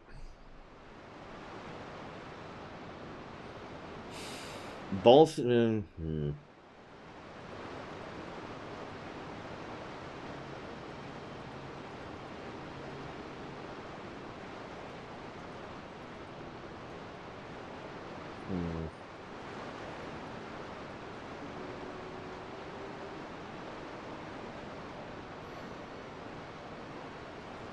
Well, setting Fron up as a monk is easy, and I was kind of leaning that way anyways. Where's monk? There it is. Yeah, pulls, and who cares about the rest?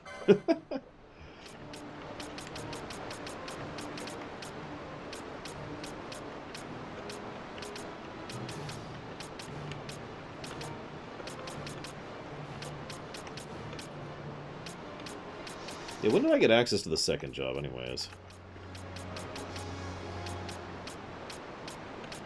Obviously, I'll just make everyone's second job be White Mage.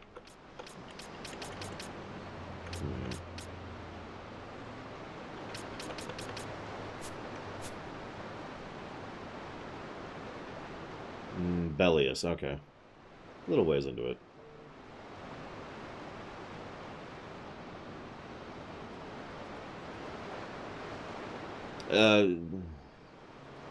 Anytime you see a lone grid, there's a slot that connects to that. Probably a summon or whatever.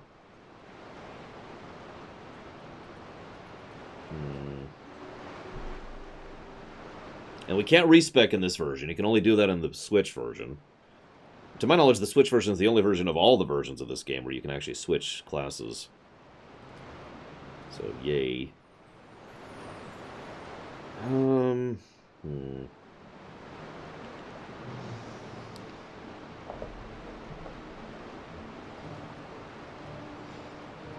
Yeah, that's why they took away options, because they're stupid. I'm sorry, I'm just really irritable about that. I actually feel like I wasted my money buying this on the Switch, because they actually removed options from it. Same with 10. My own fault for assuming they would have competency and decent practices. I think...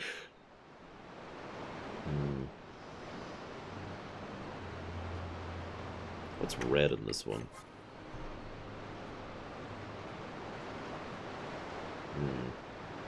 Chiron Destre. FPS options, graphics options, cheat options, and starting New Game Plus or New Game Minus options.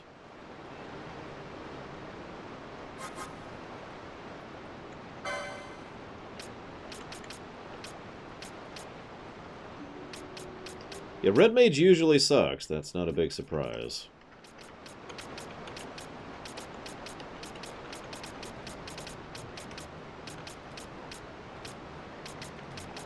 Ulan is apparently heavy armor, increased magic potency for some reason. Spears and... I'm seeing a lot of spells.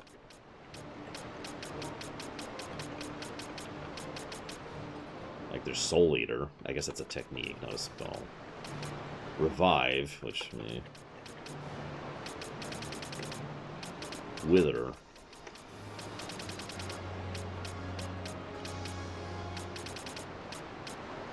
Ah, that's fair. I wasn't even thinking about that.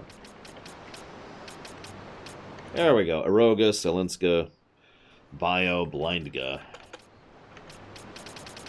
And that's basically it.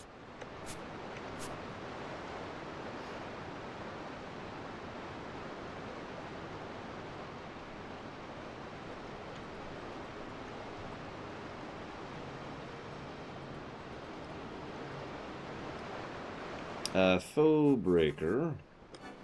No. I just want to preview it. This is axes and hammers. I usually like to have at least one axe wielder. In fact, I usually like to have everyone be a different weapon wielder in general. That's even when I'm doing, you know, the default version. Apparently you can also use bombs, which suck.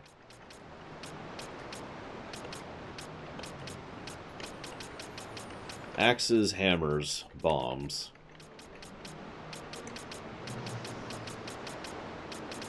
Useless abilities.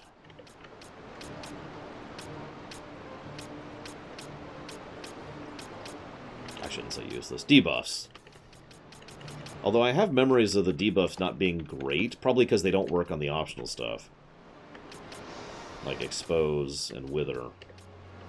Like, I feel like that doesn't work on the high-end stuff where it's actually would be useful, so it's like, okay. Thanks. Thanks for that.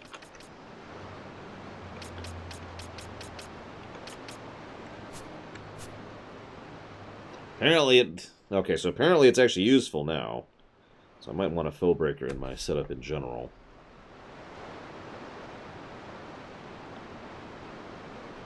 No, I tend to agree, Dream Whisperer. I mean, this isn't really a job system in the strictest sense of the word. This is limited... This is like the sphere grid, except imagine if you just took away chunks of the sphere grid, and you have to choose which chunk you play as. That's what this is. Okay. Stretch. Sorry for debating this so long, but I can't respec, so I really want to not screw this up.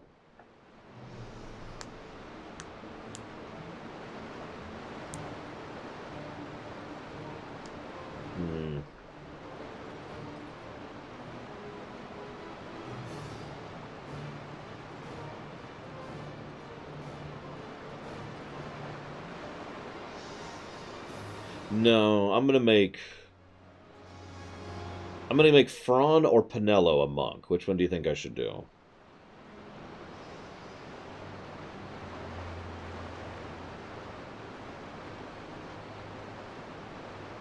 What I usually do is Pinello, because she looks really cool with the polearm. I know, Blue Wolf. I don't even want you to let it go. It is stupid. It's aggravating, actually. I feel like we did to go. I usually do Pinello Monk. I already know what I'm going to build Ash as. That's kind of locked in.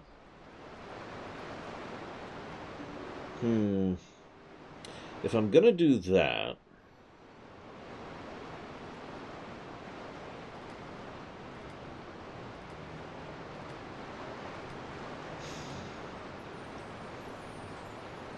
Should I make Pinello the Foebreaker or Fron the Foebreaker?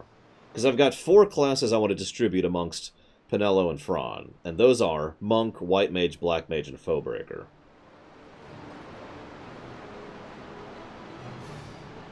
At least I'm pretty sure. Let me double check that really quick.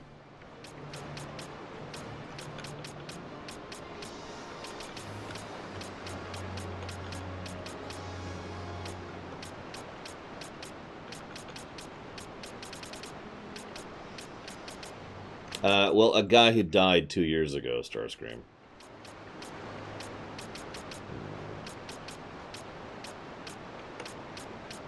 Well, I was thinking I could just turn Fron into a black-white mage.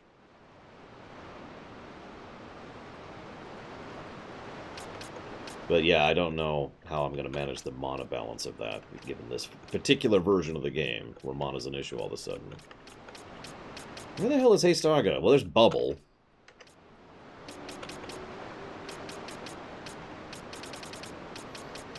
I'm not misremembering. There is a Hastaga, right? Or Hastara or whatever.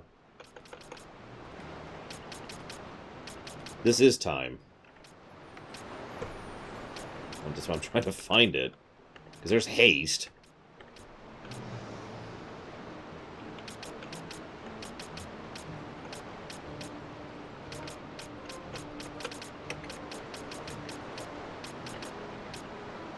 Whatever. So it is there somewhere. That's all that really matters. It's got Bubble, and so that's going to be Ash. She's going to be a Knight Time Mage. I kind of like the idea of splitting it up for mana efficiency. So that would make Fron the Foebreaker. And that would then make... So then, who do we have to be the White Mage, and who do we have to be the Black Mage? Because I'm either going to set up Fron as Black Mage, or... And Pinello as White, or Pinello as Black and Fron as White.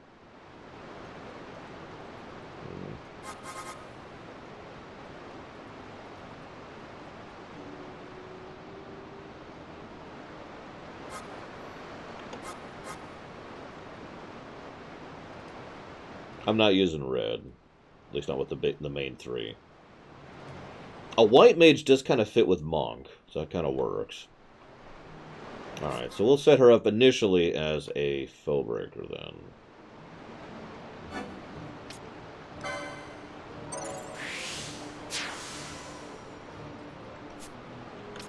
So now that I got all those locked in, what the hell do we do with Balthier? We could have him be the machinist. What the hell is Bushi? Oh, Samurai. Okay, got it. Shikari is Ninja. Ulan is Dragoon.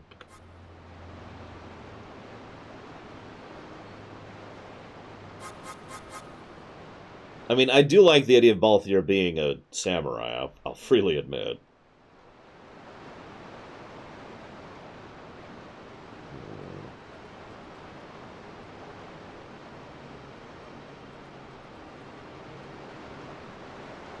I'm not sure, Crazy Norse. There's a reason I'm thinking about it so much, though, because there is no respec whatsoever.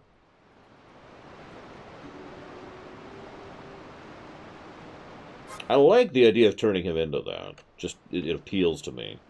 Which means Bosch... Honestly, that would probably make Bosch my Dragoon at that point.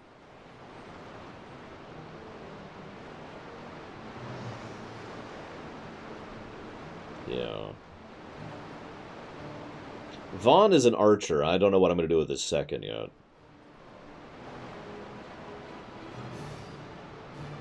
If I do, well...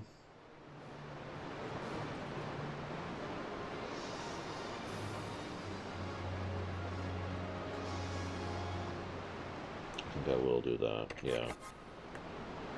Commit! Commit! Spent too much time staring at this screen. Yeah, Ash is going to be Time Mage as a secondary.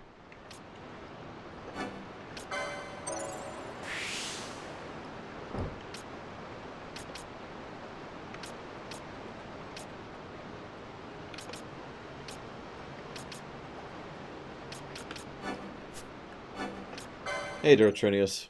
What's up?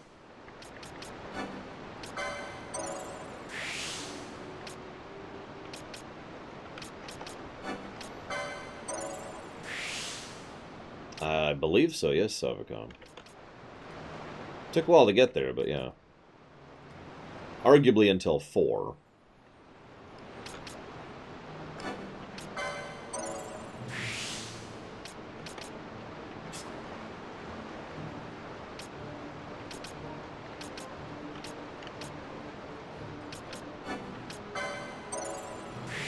Oh, I know, Takoida. I'm telling you, we could do real-time Dragoon playthrough. Yes, that is correct, Starscream.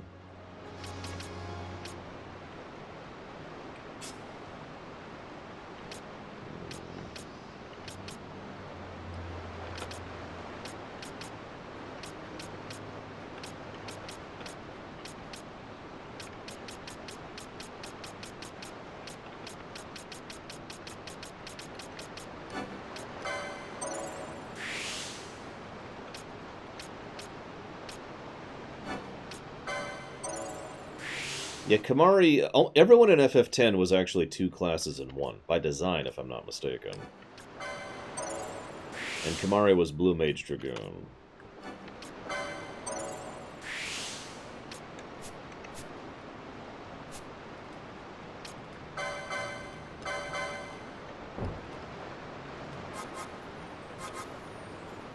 Oh, duh.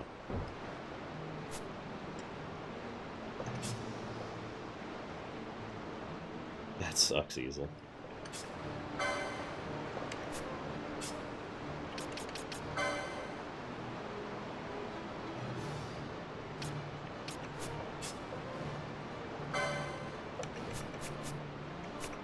Okay. Sorry for that delay in setting up classes. Right, so yeah, positives and negatives. God. That's actually a good question, Dakota. We'll find out in a second. Pretty badly, Starscream. Pretty badly.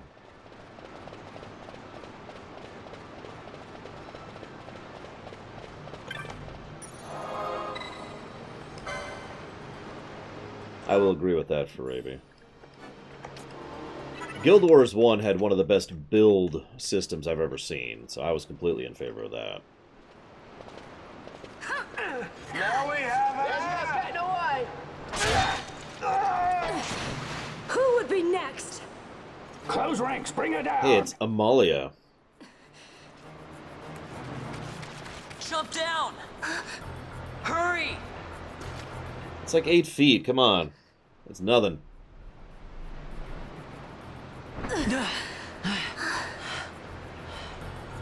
She's not alone. Our ranks grow by the hour. And our troubles with them.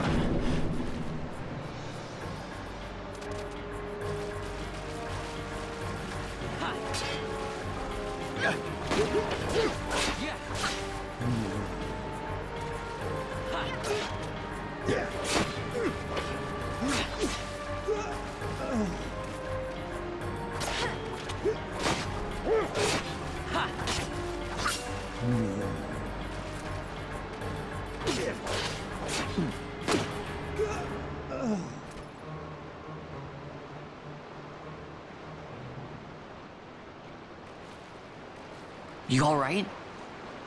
Thank you. I'm Vaughn.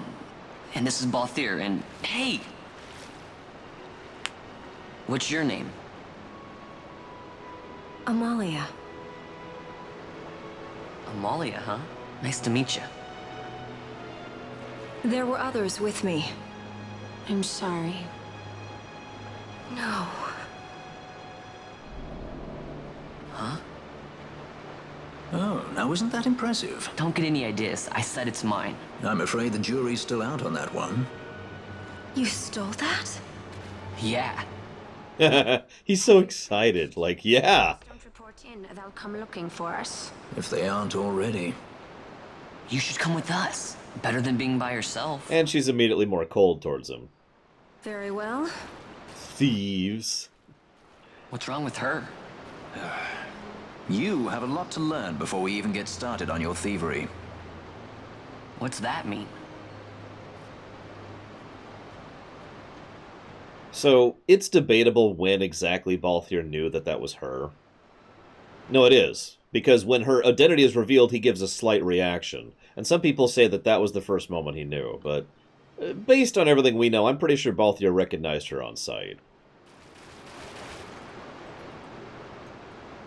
The situation requires I accept such help as I find, though it be from thieves. I shall accompany you until we find my companions. No longer. Let's think of her as a guest, then.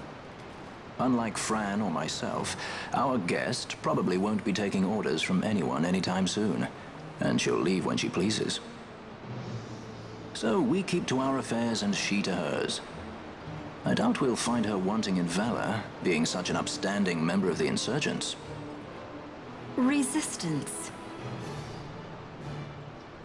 This is actually funny, because guest party members was kind of like a, okay, thing. Well, what are we waiting for? In the original.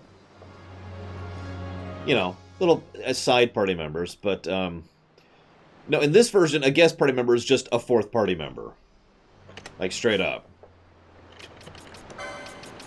Change their gambits and everything. So...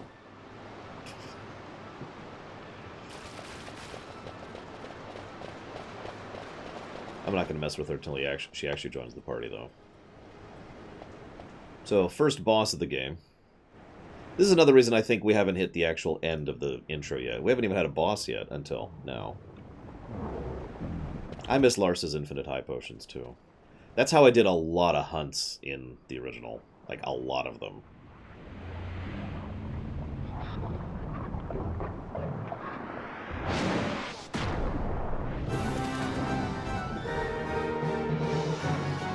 In fact, if we do hunts this time at all, we'll probably be doing those in a similar manner. So this is going to be a little slow because we don't have any magic. Oh yeah, I should probably do that. I could do that manually.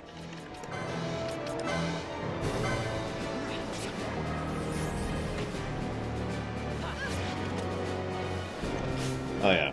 Do I have any magic? Now she does have fire.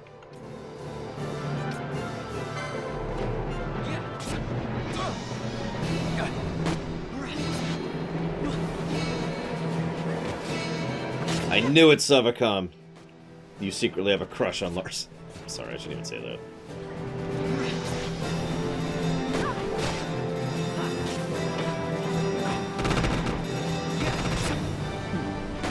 I'm curious of some. Just idly. Forgive me.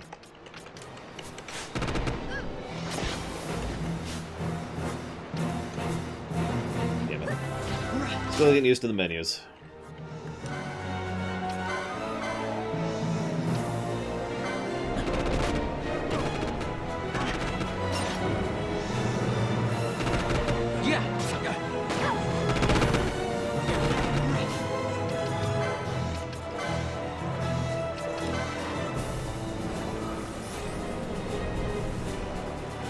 In 20 years, he'll probably be an awesome emperor.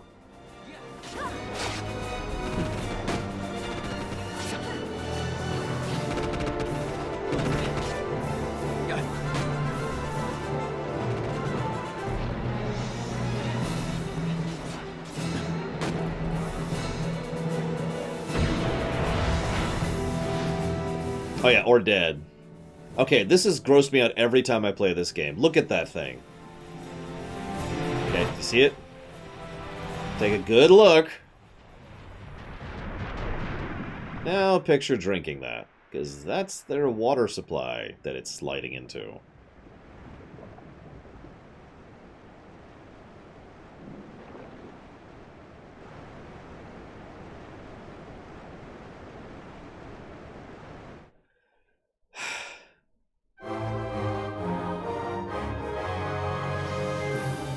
They all have different animations for these victory poses, depending on what they have equipped at the time. Some of them are better than others.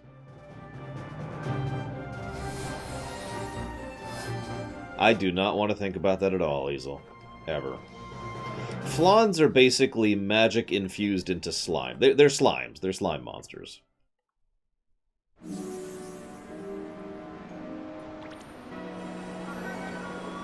Secretly, I have a crush on Beverly Crusher. No, not like slimes. Slime monsters, like Dungeons and Dragons, for example. Kukulane exists down here, so that's fun.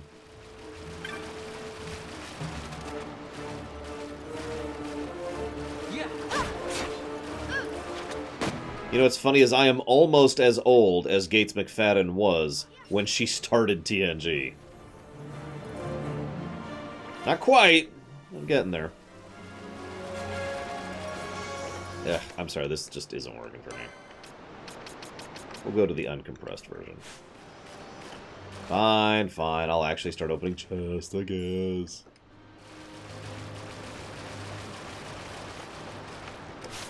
Ah! Yeah.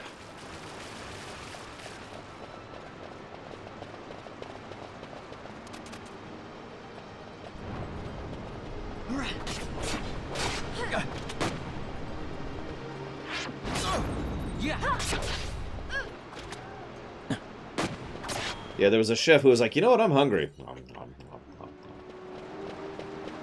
Hey, Mr. Red. Yeah, teleporting ghosts. There's actually several enemies in the game that have some kind of transitionary move, which basically makes them invincible while they're doing it. It's really frustrating.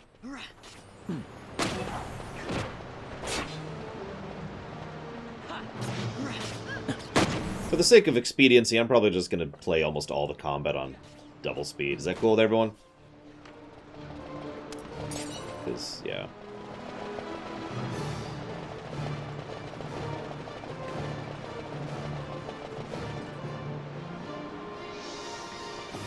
Like, there's a lot of combat in this game, and I'm not cheating, so...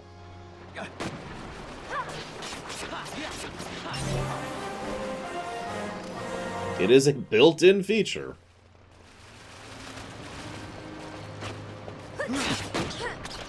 Although whether this qualifies as cheating or not, we're going to have to decide.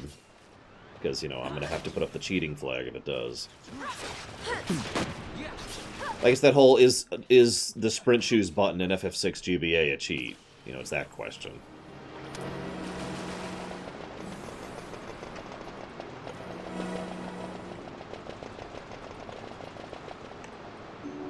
By the way, this place sucks. The next time we go through here, configuration's completely changed. Because you see all those panels? Well, those can switch around depending on how you set it up.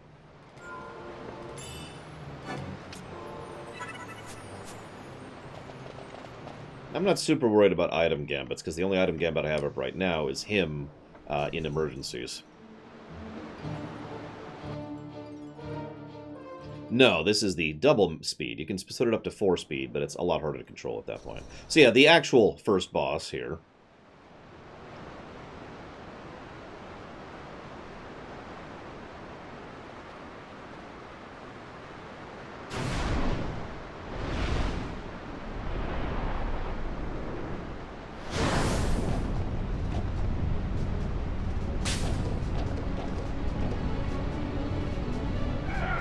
Why is there a fire thing here? I don't frickin' know. Quickenings suck. They're not necessarily the worst limit break in the entire game, but they're down there.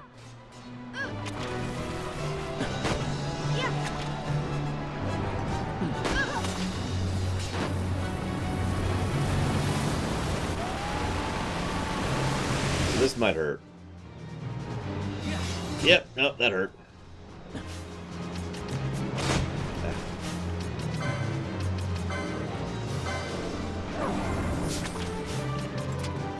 Whoop, that's the... Come on.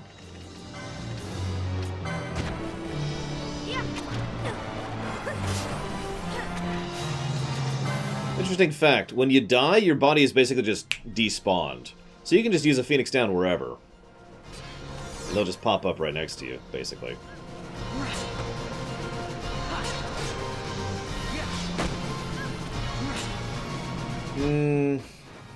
I don't know if quickenings are worse than trance or not. I'll have to think about that. They're probably worse, but at the same time, they have the same general problem that trance has. There's a really big difference between useful trances and unused, and you know, not, and then useful quickenings and not. Quickenings are also completely optional, and I really don't plan to use like any of them this time through. Yeah, we got plenty of these.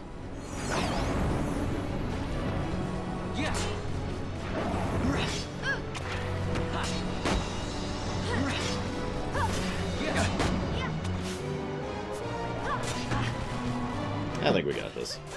Vaughn's just dying a few times, and really, does anybody care about Vaughn?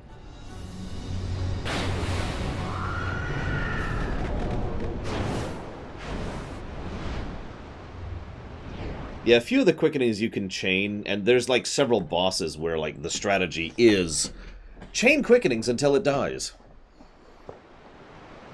I don't like doing that for reference. Stand where you are.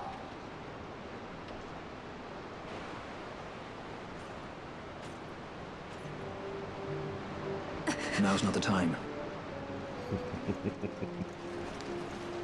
I mean, he's right. Notice she has the same impetuous nature of Vaughn, but is far less irritating for it. Go figure. Oh yeah, palings. Ugh, palings.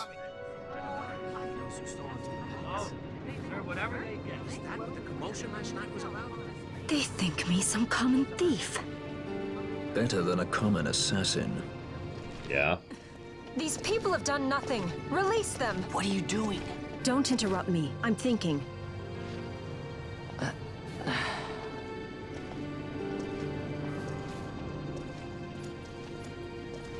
Wait!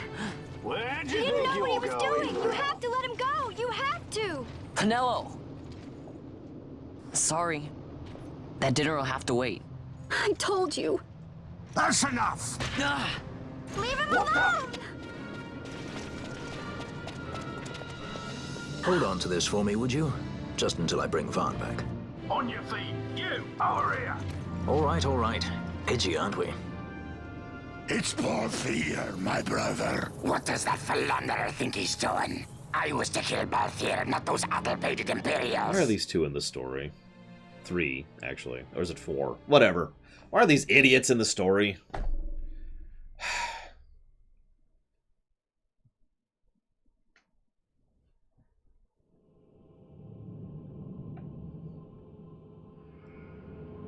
So, I would argue that's the end of the intro. Although I could see one further argument, like past this point, which is when we leave the mines.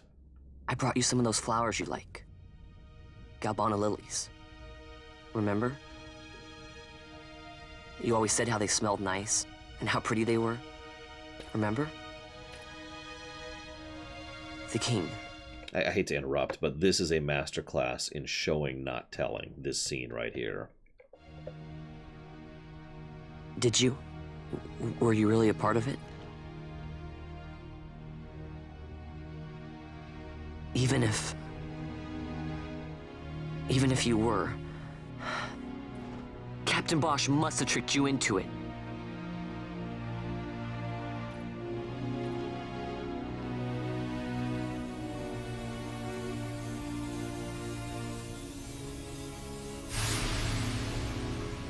Like the quick shot of the medical tray, the shot of his eyes not being able to focus, the fact that his hands were twitching erratically, the fact that he's not even there as he lays the flowers on his grave. This is a good damn scene. It's a shame, because it's one of the only good scenes Vaughn's in the entire game. One of like 3. Maybe 4.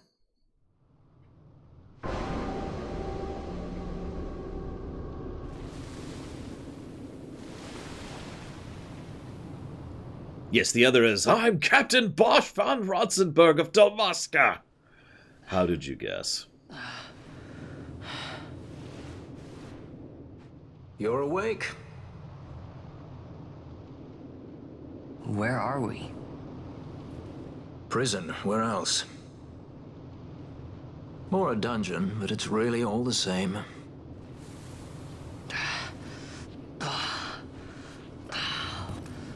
That's true. I don't think I can think of a single good Hope scene in all of FF13. I can think of several good Hope scenes for Vaughn. 3 or 4.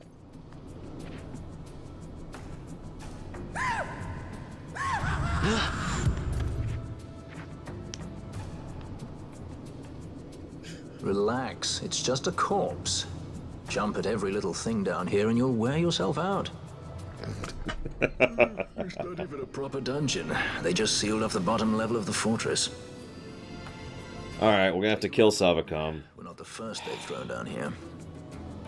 Where's Fran? She's off trying to find us a way out. Yeah, Vaughn's 17 at this point. Remember what curiosity killed?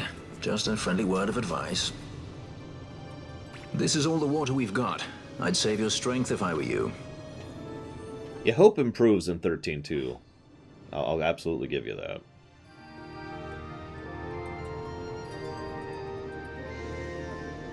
Mentally, how old is Vaughn? He's Homer Simpson age. So, like I said, I personally could argue that we have just ended the intro. However, I could hear an argument that after we finish, the next dungeon ends the intro. However, I stand by my statement. I think we have now exited the intro. We have our next town section, which is mostly exploratory and story-based. Then we're going to have a minor encounter, a dungeon, more of a proper dungeon than the previous ones we've had. And then we'll basically enter the first pseudo-open section before we end up going to Bujerva.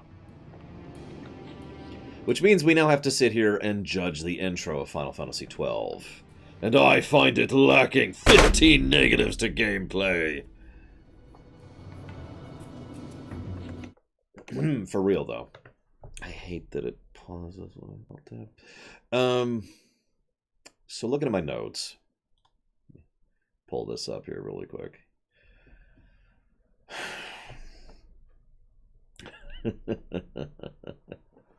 My offer was genuine, Zira. So it is pretty long, but that doesn't bother me at all. the length of an intro is only relevant based on how good it is across the length of it. That's true. I could just pull up iTunes. I literally have the FF12 soundtrack here.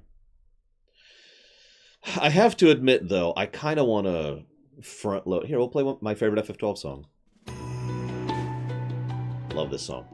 I do think we should front load some of the negatives, because I'm not really going to be showing them off, but I know they exist.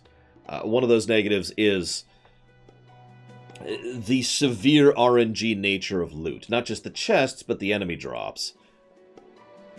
There are some items in this game that you are statistically unlikely to ever see happen unless you use the chain system to chain up that specific enemy type and then go kill it. Which is awful, in my opinion. It is very grindy. And that's one of the problems with FF12 in general, is that almost all of its endgame, post-game, optional stuff is severely grindy.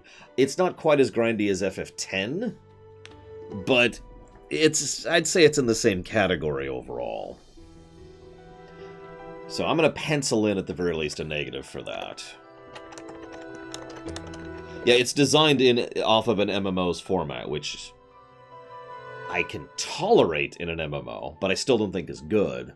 And I absolutely don't like in a single-player game.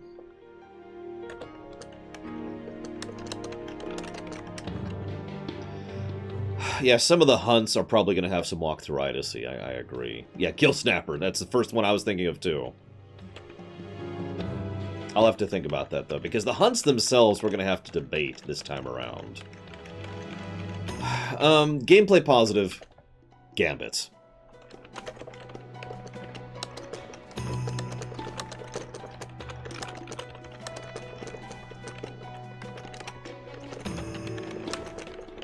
And if I might add one final thing to further say why I think Gambits are a positive, Gambits are optional.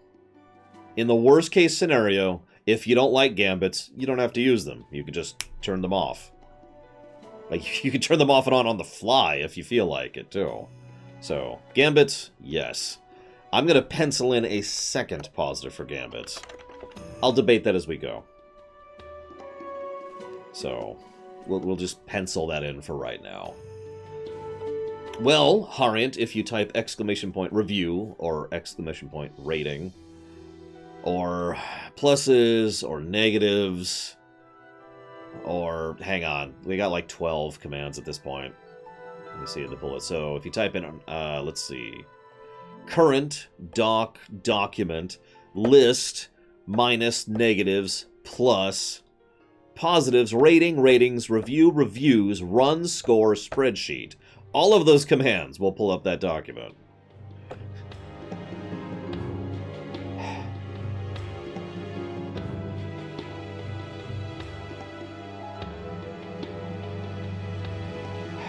Hey, YouTube comments. Sorry, I thought I'd check YouTube comments while I'm here. I shouldn't do that. It always puts me in a bad mood.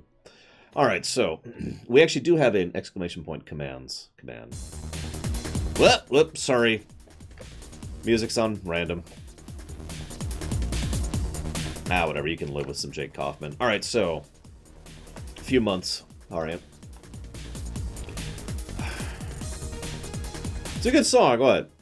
So, Gambit, definite positive. At least one positive. I can't think of any story negatives yet. We'll definitely get there later. Yes, Savacon. And I know, I need to just not let it get to me. It just pisses me off. Whatever. So we've got the opening is a positive to story. Localization. Doodad placement in town. Severe Limblom effect. The initial speech with Vane. I think I would be firmly sold on just giving a story plus to the intro. There's a lot of good exposition, a lot of good establishment, and a lot of good presentation throughout everything we've done up until now in the story. Any thoughts on this? This is also important because I have something else I'm building up to.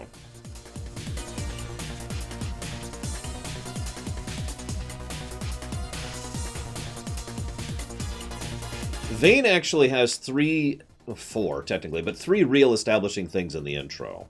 First and foremost is the speech, but there's also the way he treats Miguelo, and there's the fact that he is established in absence. Several things are mentioned, both by Balthier and just what we see on camera, that show that Vayne has been completely on top of this entire situation. That he freely put himself out there as bait in order to pull everyone in, and that he was on hand personally to take in Ash.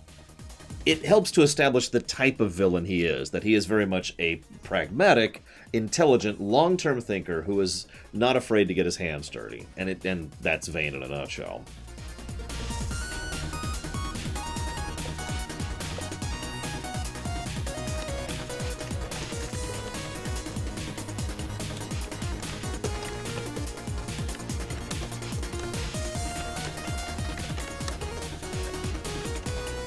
That's true, Takota. I don't actually know. But yeah, Vayne is what I like to call a good politician.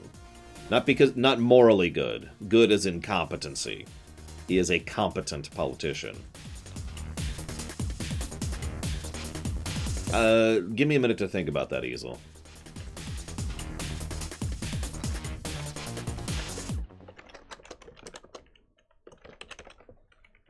So, having done that, negative to gameplay for the intro. Here's the thing. Part of the problem... Yeah, no kidding, Dreamboom. Part of the problem is that even though the intro isn't that railroaded, it doesn't really have a lot of establishment of what the gameplay of FF12 is. This is one of the reasons I'd be willing to argue the intro hasn't actually ended until the next dungeon, because the next dungeon is when they start to showcase some of the dungeon design, what little there is, and gives us a little more insight into how Gambit's and combat think. Yeah, there's so little to actually do. That is the problem. And the combat is, just to be as blunt as I possibly can, extremely boring up until you get Gambits. And once you get Gambits, it's still boring, it's just less boring, because your options haven't expanded, it's just you don't have to hit A, constantly, right? So, I do think that the combat in general and gameplay of the intro is not good. Like, from a purely... Hang on. Here, let me find the Final Fantasy XII playlist, which I actually have somewhere here. There it is. 6, 7, 8, 9, 13, 10, 10 to 12. Here we go. Hang on, I want to let this song finish. It's a good song.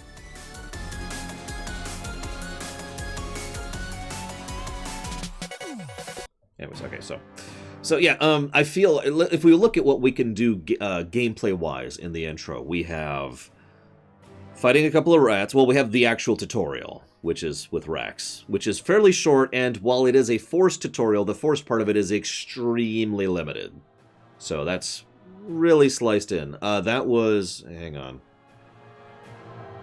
That was the White to Remain from Jake Kaufman, which is from the game Crypt of the Necrodancer. Sorry, I couldn't think of the name of it. So, there is some forced tutorialization, but it's really it's really brief, and so it's not super restrictive. Then we have fighting some rats. We get an idea of what it's like to run around town and talk to people, which is nice. Although we're limited on where we can go in Rabanastre for up until after the Fate thing. We go see a little tidbit of the overworld, which is actually good, and the overworlds are probably going to get a positive somewhere down the line. Maybe. We'll have to debate that. I remember liking them, so we'll see. Then we go back, more cutscene happens, We have to go get the Sunstone. So that's a brief insight into another overworld area and a very minor minigame. Then we come back and do what I hesitate to even call a dungeon. That was the first real dungeon in the game, which is the sewers. Then we do the sewers again. Oh, no, excuse me. No, then we do the palace section, which sucks. I'm just going to say that as bluntly as I possibly can. Then we do the sewers part 2, which we basically just finished. And we see our first boss fight, which is effectively just managing your resources and hope you leveled. Not really impressed with any of that. There's some good story stuff, and I do stand by the 6, I think now? Yeah, 6 story pluses this game has already gotten. I stand by those firmly. Gameplay-wise, I will absolutely give the plus for Gambits. No question there. I'm willing to be talked down from giving a negative to the intro gameplay-wise. But the problem is, and I've said this before and I'll say this again, I'm harsher about an intro and an outro than I am any other part of the game. And I feel that the intro to this game is... It takes too long to get going gameplay-wise. Which is a problem, in my opinion. Now, I know that's a problem endemic to most JRPGs, but that doesn't make it better. It just makes it normal. So what do you guys think? Hang on, do I need to get Frostmourne? Is that going to help with the music scene? Yeah, the problem is, this is either going to be a negative for the intro, or it's going to be a negative for dungeons. One way or another, this game's getting a gameplay negative, because the dungeon design is just not good.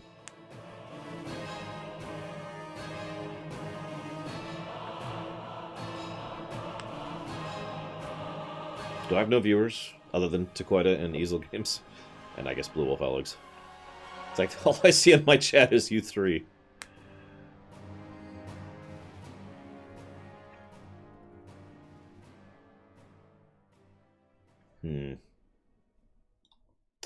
UI design.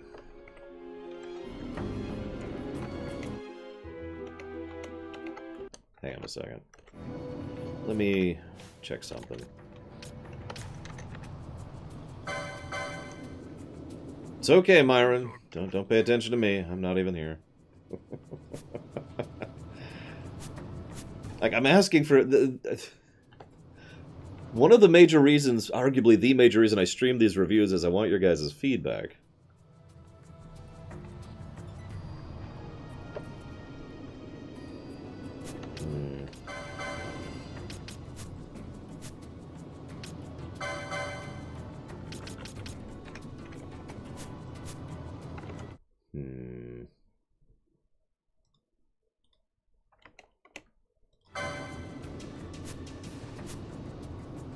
Well, that's easy, whatever. This book sucks. This book sucks. This book sucks. Just gotta go down the list, you know.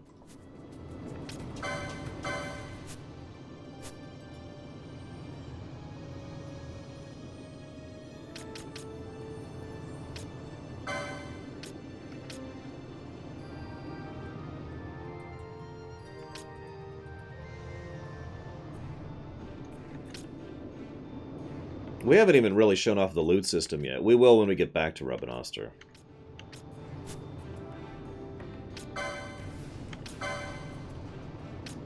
Hey, we finished the wolf thing. And we get a little lore tidbit. And for this one, we get a lore tidbit. Let's see if we can finish any other ones. For this one, we get a lore tidbit. For this one, we get a cell tidbit. Gameplay tutorial thing. Yeah, markets are a neat idea, but ultimately really flawed, especially since you can screw yourself over on the markets. Or at least you could in the original. I don't know if you can in this one.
I am going to pencil in a story negative. We'll see if that actually holds through. That's why we're penciling it in for now. Okay, so with all that said, I swear I'm paying attention to chat. And yes, I do remember the Henne Mines very, very well.